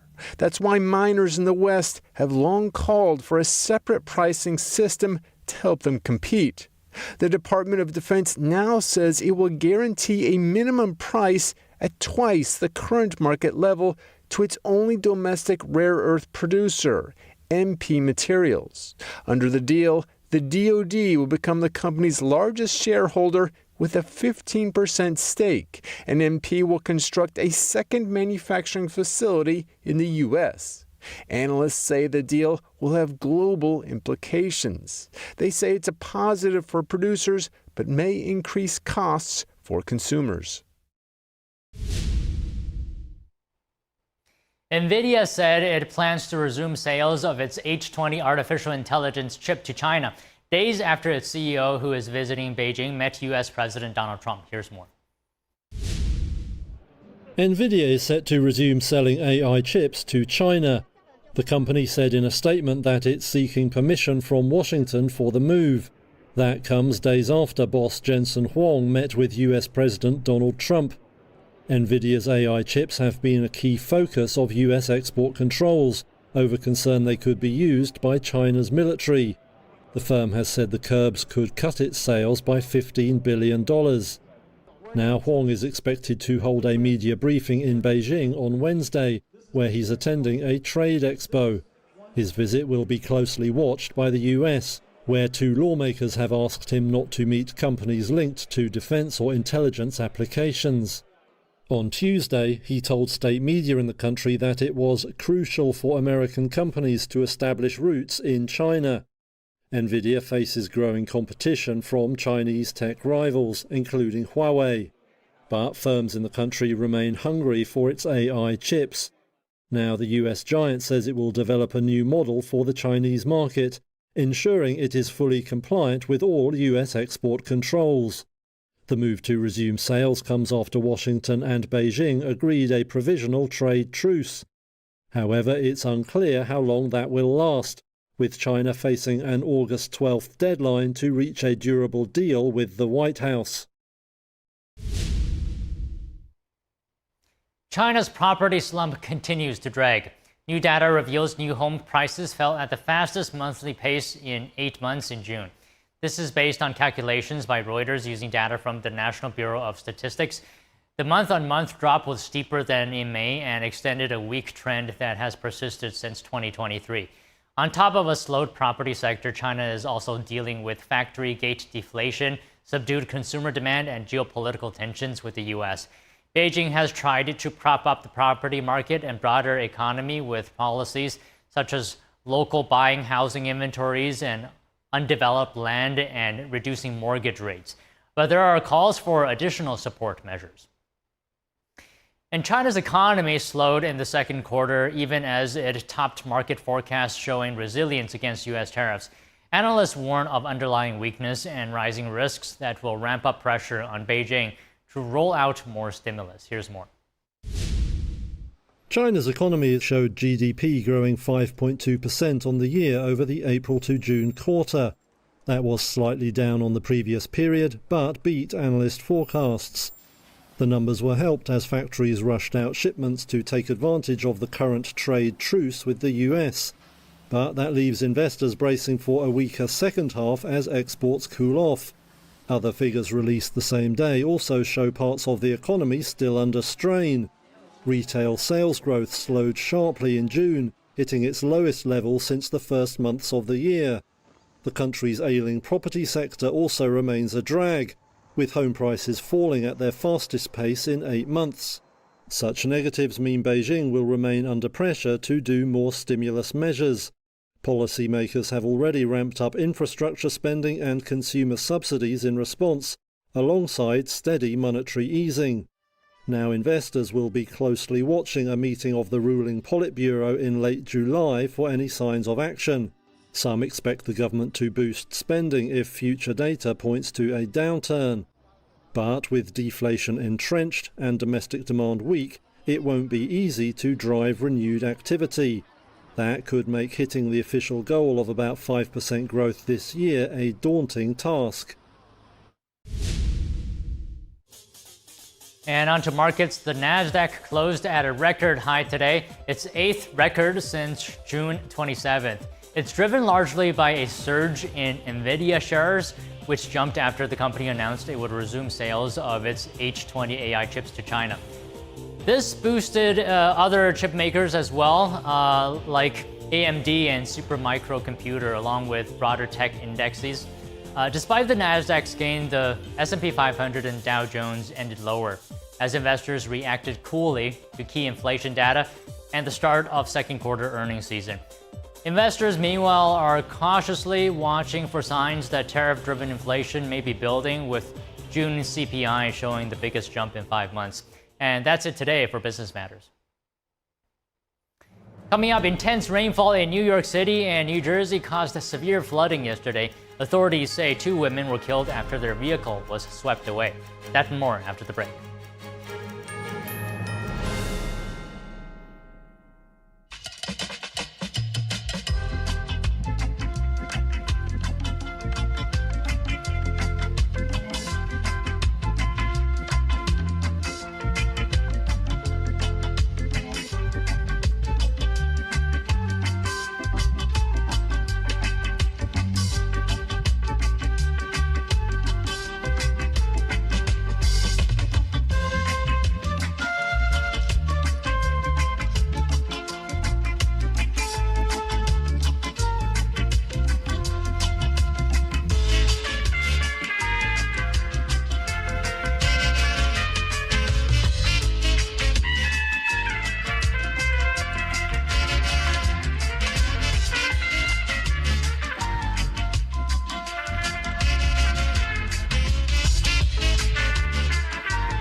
My mom and dad were traditional Asian parents. Now my father would go to work before I woke up in the morning, and then he would come home too tired to play with me.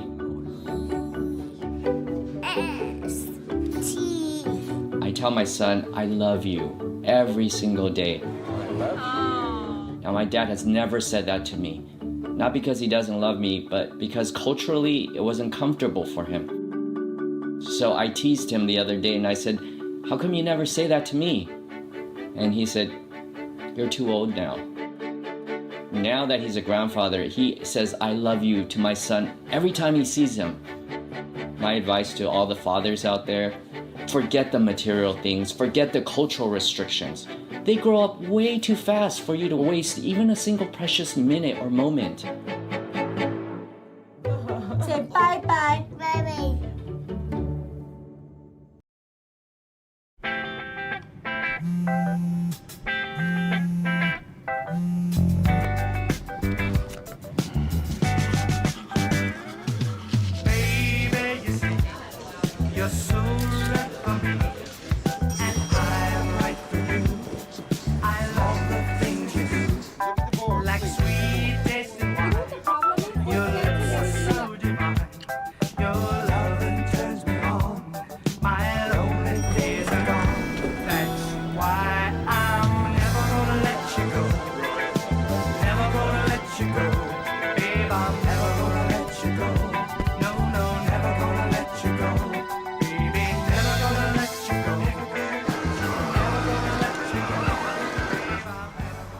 Here you go. Thank you. Thank you.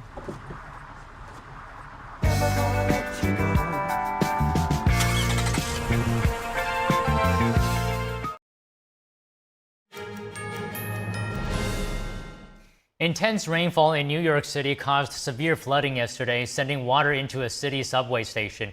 In neighboring New Jersey, 2 women were killed when their cars were swept away. NTD's Andrew Thomas has the details.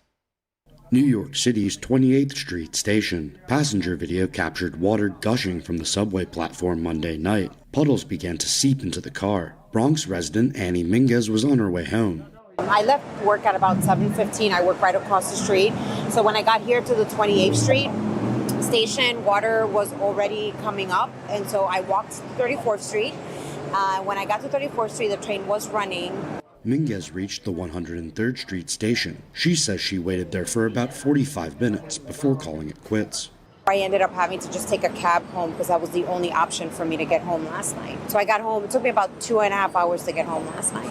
Across the Hudson River, 2 women died. New Jersey authorities said flash floods swept their car away overnight. Their deaths come just over a week after storms killed 3 on July 3rd. Video captured on Monday evening showed another vehicle go up in flames in North Plainfield. Drone footage showed floodwaters that overtook some areas in Somerset County. Andrew Thomas, NTD News. Today, the U.S. Attorney General highlighted new methods of how perpetrators are smuggling drugs into the U.S. 24 pounds of carfentanil disguised as real prescription pills. Carfentanil, we all know, is even stronger than fentanyl. They often call it the elephant tranquilizer. And it was carfentanil in prescription pills to look like oxycodone. That should terrify every parent in this country. Bondi gave the update today alongside the DEA, saying illegal immigrants were involved in drug trafficking. They believe drug cartels attempted to flood the U.S. with drugs over the 4th of July weekend, believing there would be less law enforcement. But Bondi said the DEA was successful across the country, including seizing 71 kilos of fentanyl and 20 kilos of methamphetamine near the University of South Carolina. The Senate held a confirmation hearing for President Trump's pick for UN ambassador, and the House began its markup of the National Defense Authorization Act for fiscal year 2026. Our Washington correspondent, Luis Eduardo Martinez, has more on this. Mr. Waltz is a retired Army colonel. He's a Green Beret, a combat veteran. He's the recipient of 4 Bronze Stars across his military career, spanning 3 decades. He was also a policy director for 2 secretaries of defense and a 3-term congressman from Florida's 6th congressional district. During his time in Congress, UN Ambassador nominee Mike Waltz served in the Armed Services, Foreign Affairs, and Intelligence Committee, but most importantly, he served in the China Task Force, helping to manage the delicate relationship that the U.S. has with its most important adversary. And making China the largest UN peacekeeping and financial contributor. They continue making long-term investments at the United Nations and international organizations, not only through contributions, but by placing more Chinese nationals in key roles. The result will be that international bodies become increasingly dependent on China. On both sides of the aisle, senators agreed that the next UN ambassador should address the growing influence that the Chinese Communist Party has over multilateral organizations. China pursues its personnel or pushes its personnel into roles at all levels, including bodies that set international standards, aviation, telecommunications, IP. U.S. leadership is essential there. America must have a strong voice, and if confirmed, I'll work with Secretary Rubio to challenge this influence. UN Ambassador nominee Mike Waltz also highlighted the growing anti-Semitism and anti-American sentiment within the UN General Assembly. On the House side, the Armed Services Committee began marking up the National Defense Authorization Act for fiscal year 2026, with China's increasing nuclear arsenal at the center of lawmakers' concerns. In space, we have seen unprecedented demonstrations of both Russian and Chinese capabilities that are specifically designed to degrade and destroy U.S. space assets. The Senate could vote as soon as this week to confirm Mike Waltz to become the next UN ambassador for the United States, and certainly before the August recess. Reporting from Washington, D.C., Luis Eduardo Martinez, NTD News. Some European allies say they agreed to pay for Patriot missiles for Ukraine. Yesterday, President Trump announced the U.S. will start selling the weapons so Ukraine can defend itself against Russia. NTD's Arian Pasdar has more.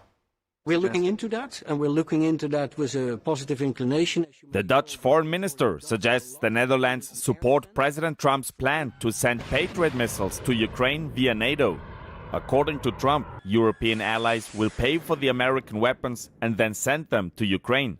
The Danish foreign minister says Denmark is ready to finance the Patriot missiles. We are absolutely ready to do so. It will be, money. And we have to work out the details. It could be the Ukrainian buying it themselves, and then we have to, support Ukraine, or it could be directly payment to U.S. Germany's defense minister, meanwhile, says he recently spoke with Defense Secretary Pete Hegseth about the same topic. He says Berlin has already been thinking about buying U.S. Patriot missiles for Ukraine. Germany could buy 2 Patriot systems from the Americans and deliver them directly to Ukraine. President Trump also set a 50-day deadline for Russia to strike a peace deal in the Ukraine war. Otherwise, any country doing business with Russia will face 100% tariffs. NATO chief Mark Rutte was on Fox News on Tuesday, saying he approves of the plan. This is significant. So today, if you are in Beijing, or in Delhi, or you're in Brazil and you know that this is coming to you, you might want to call Vladimir Vladimirovich Putin and say, hey friend, we are still buying stuff from you, but you have got to get serious when it comes to these negotiations on a ceasefire or a peace deal, or otherwise we get hit. Rutte added that such secondary sanctions would also have a serious economic impact on Russia itself, not just on countries doing business with Russia. Arian Pastar, NTD News. In Canada, thousands gathered at Queen's Park in Toronto on July 13th, marking 26 years since the Chinese Communist Party launched its persecution of Falun Gong in China. Also known as Falun Dafa, it's a peaceful spiritual practice rooted in the principles of truthfulness, compassion, and tolerance. Here's the story.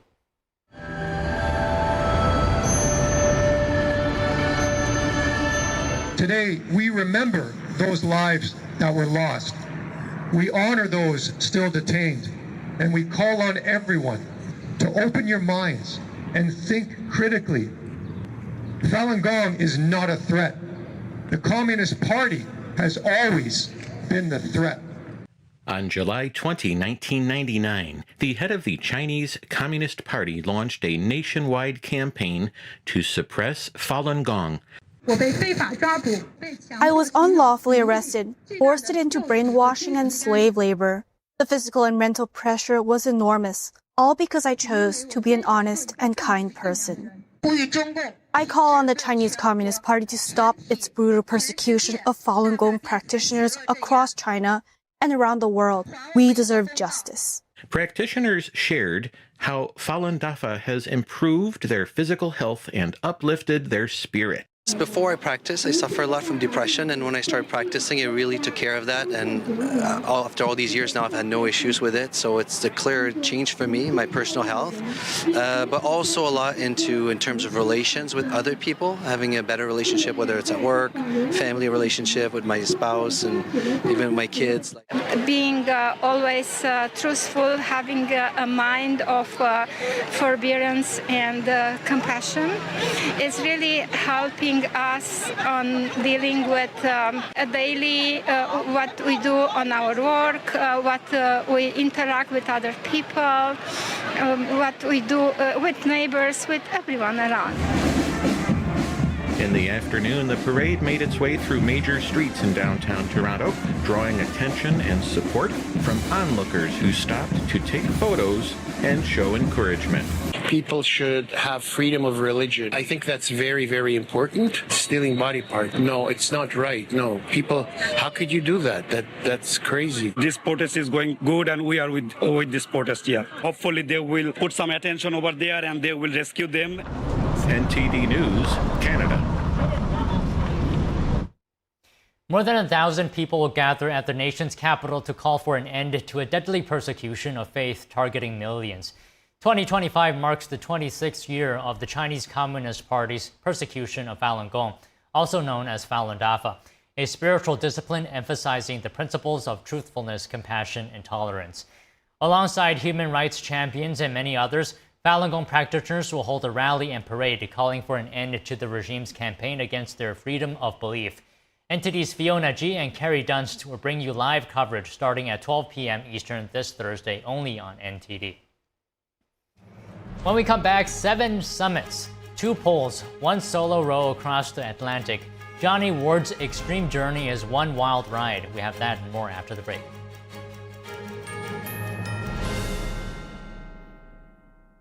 Big things are happening at Mathis Homes. Save all summer long with price drop alerts all over the store. Their suppliers have cut prices and they're passing those savings on to you. Get new lower prices with top name recliners as low as $199. And huge markdowns on hundreds of sofas in all the latest styles. Now's your chance to save big for every room in your house. There's something for everyone. Plus, get 12-month no-interest financing and free delivery. Check out these price drop alerts and save at your furniture superstore, Mathis Home. I trod on my glasses yesterday, and I had to pay up front for a new pair that I can't even pick up for another 10 days. So I looked for another way, and I found Select Specs. I ordered online. My new glasses just arrived this morning, and I can pay over the next few weeks. This is the way to buy glasses. See now, pay later with Select Specs. Next day delivery and deferred payment options. Only at selectspecs.com. All throughout your home, appliances and systems just wait for the worst time to break down and leave you with expensive repairs. Unless you have a plan from Choice Home Warranty. All home appliances and systems have a breakdown clock, and when it expires, it will cost hundreds and potentially even thousands of dollars to fix or replace. That's why every homeowner should have a plan with Choice Home Warranty, like I do. For a low monthly fee, a Choice Home Warranty plan will cover your heating, air conditioning, plumbing, appliances, and more. Don't let an unexpected repair wreck your budget. With Choice Home Warranty, that covered repair is fixed or replaced for you. Choice Home Warranty has been a great company to work with, and they've taken care of us. I would suggest anybody who lives in a home not to be in a home without them. Avoid the ticking clock of home appliances and systems breaking down with a plan from Choice Home Warranty. Call now to get your first month free. Call in the next 10 minutes and we'll give you $120 off your first year of coverage. That's $200 in total savings. With a nationwide network of over 25,000 technicians, I don't worry about how my next breakdown will be handled. With a click of a button, my claim is filed, and Choice Home Warranty starts the clock. They do the legwork, hiring the right technician and handling the cost of covered repairs and replacements. And check this out. For a limited time, you can get 1 month of coverage free. Did you hear me? Free. You can't beat that deal with a sledgehammer. But hurry, this offer is ticking away. Once the clock hits zero, poof, it's gone. Don't fear the breakdown clock. Get a plan from Choice Home Warranty and get round-the-clock money-saving protection you can count on. Call in the next 10 minutes and we'll give you $120 off your first year of coverage, plus get your first month free. This offer won't last long. Get your home protected. Call now. Don't wait for an appliance or system to break down. Call before that happens. Call 800-983-3523. 800-983-3523.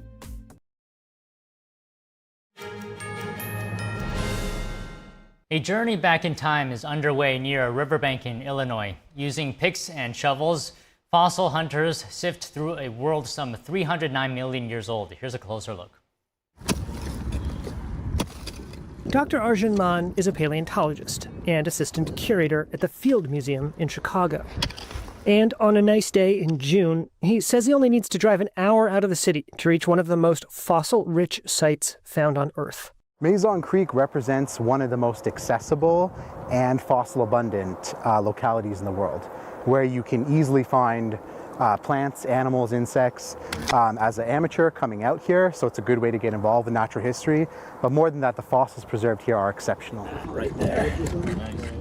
Mazon Creek offers a glimpse back through 309 million years, when Illinois was a lush, tropical, coastal swamp teeming with ancient life. Before you get too excited, there are no tyrannosaurs or velociraptors here. Instead, Mazon Creek holds a dazzling array of ancient plants, insects, jellyfish, and squid-like cephalopods. Basically, this could have a number of animals in it, shrimp, it could have like jellyfish. This is what you come here for, you know? A lot of what the folks here uncover is this. It looks like a piece of wood and for us, these are really good. Some type of fern. The site's accessibility means it, in a way, collects the collectors. My name's Rich Holm. I've been collecting Mazon Creek fossils for the last 20 years.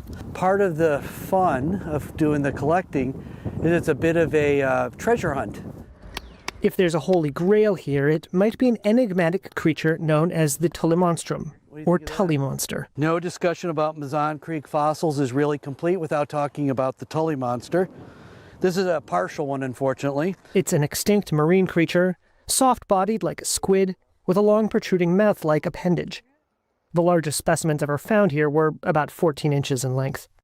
Mazon Creek may not be famous yet, but to those who know it, it's a prehistoric paradise, hiding in plain sight. Looking for some serious adventure this summer? How about the Ultimate Explorers Grand Slam? A challenge to reach the North Pole, South Pole, all 7 summits, and row solo across the Atlantic. NTD's Daniel Monahan spoke with the first person to complete it, Johnny Ward. Let's go, Jill. Wish me luck. All right.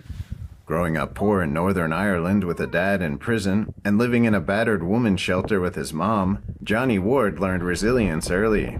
It also made him ambitious. His first goal? Visit 100 countries, something he achieved while teaching English in Thailand and Korea, earning just $500 a month. Once I got to 100 countries, I realized I'm halfway there to all of them, and no one from Ireland had ever visited every country. So I thought, okay, I'm going to try to be the first Irish person to do it. Once Ward had that under his belt, he set his sights on the Grand Slam, including climbing the 7 summits. Just remember, anything's possible. Oh. The adventurer says Mount Everest was by far the toughest. Doing great, man. I run a lot of ultramarathons, and I run thousands of kilometers in a month, and it was far and away the hardest thing I've ever done. So even for me, I was thinking when I was up there, on a summit day, it takes 2 months, you know what I mean? And everyone's a beast. Everyone's a beast up there. Sure, some of them are wealthy, but everyone had to go through it, and it's so brutal. Every step feels like a 10K. It was really tough time. Another piece of the Grand Slam, reaching both poles. I found out it was the cheapest way to go to the North Pole was to run a marathon there. This guy runs you take a Russian military plane into this ice runway, and you land there, run a marathon. It's -50. The runway broke in 2, so we were stuck there for a few days. And anyway, I was running with this Marine in the same tent as me, and I thought I was a legend for doing this marathon. I was like, this is the hardest marathon in the world, and he said to me, "Oh no, this is hard, but I ran across the Sahara last year." So Ward signed up for the Sahara race next. And then I ended up being in a tent with another Marine, and I was like, "Oh, this is the hardest thing I've ever done." And he said to me, "Oh no, last year I rowed across the Atlantic." So then the next year I rowed across the Atlantic. Soon Ward found himself in a rowboat crossing the Atlantic. Go west, life is peacefully. Go west, and you grow more hair. Go west. It's scary, and big waves, and the boat gets taut, and you get smashed, and you're on there for 2 months, and it's completely unsupported. So if you're out there and something bad happens, you're dead. But the thing is, you can't quit. You know what I mean? I'm stuck on the bloody thing anyway. That experience and others changed how Ward sees endurance and challenge. We just are so blind to what the human body and human mind and human spirit is capable of. And the lethargy and the bad diets and big tech and big pharma and sugar addictions, and me too, we all get dragged into these mundane lifestyles where we don't do anything. And life is this beautiful gift, and there's so many places we can go, people we can help, experiences we can go through ourselves, and we just don't do it.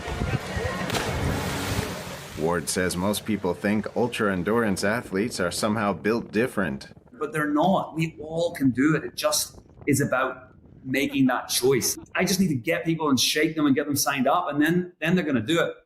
And when you do something true, and I don't mean a 10K or a 20K or a marathon, 26 miles, it has to be long, like 100 miles. And you go to these dark places, it takes multiple days, you're in pain, you're filthy, the weather's too cold or too hot, and you just don't think you can do it. But when you battle through that and you finish, and you went through the training, the expense, the strange destinations, you just become 1% better after every time you do those things. And you can see it in the distance. Now Ward's focused on helping others take that first step. He leads group adventures and just returned from a trip through Kashmir and across the highest border crossing in the world into Xinjiang, China.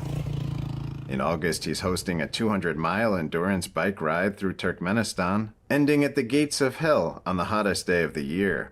Many of his trips raise money through his charity, which builds schools, water systems, and clinics. As for what's next, Ward just became a dad and is launching a new adventure TV show in Turkey. If you're looking for a challenge of your own, you can find him on Instagram at One Step Forward with the number 4. Daniel Monahan, NTD News. And that's it for today. Thank you for watching NTD Newsroom. I'm Don Ma. Stay with us for NTD Evening News at 6 p.m. Eastern, 3 p.m. Pacific.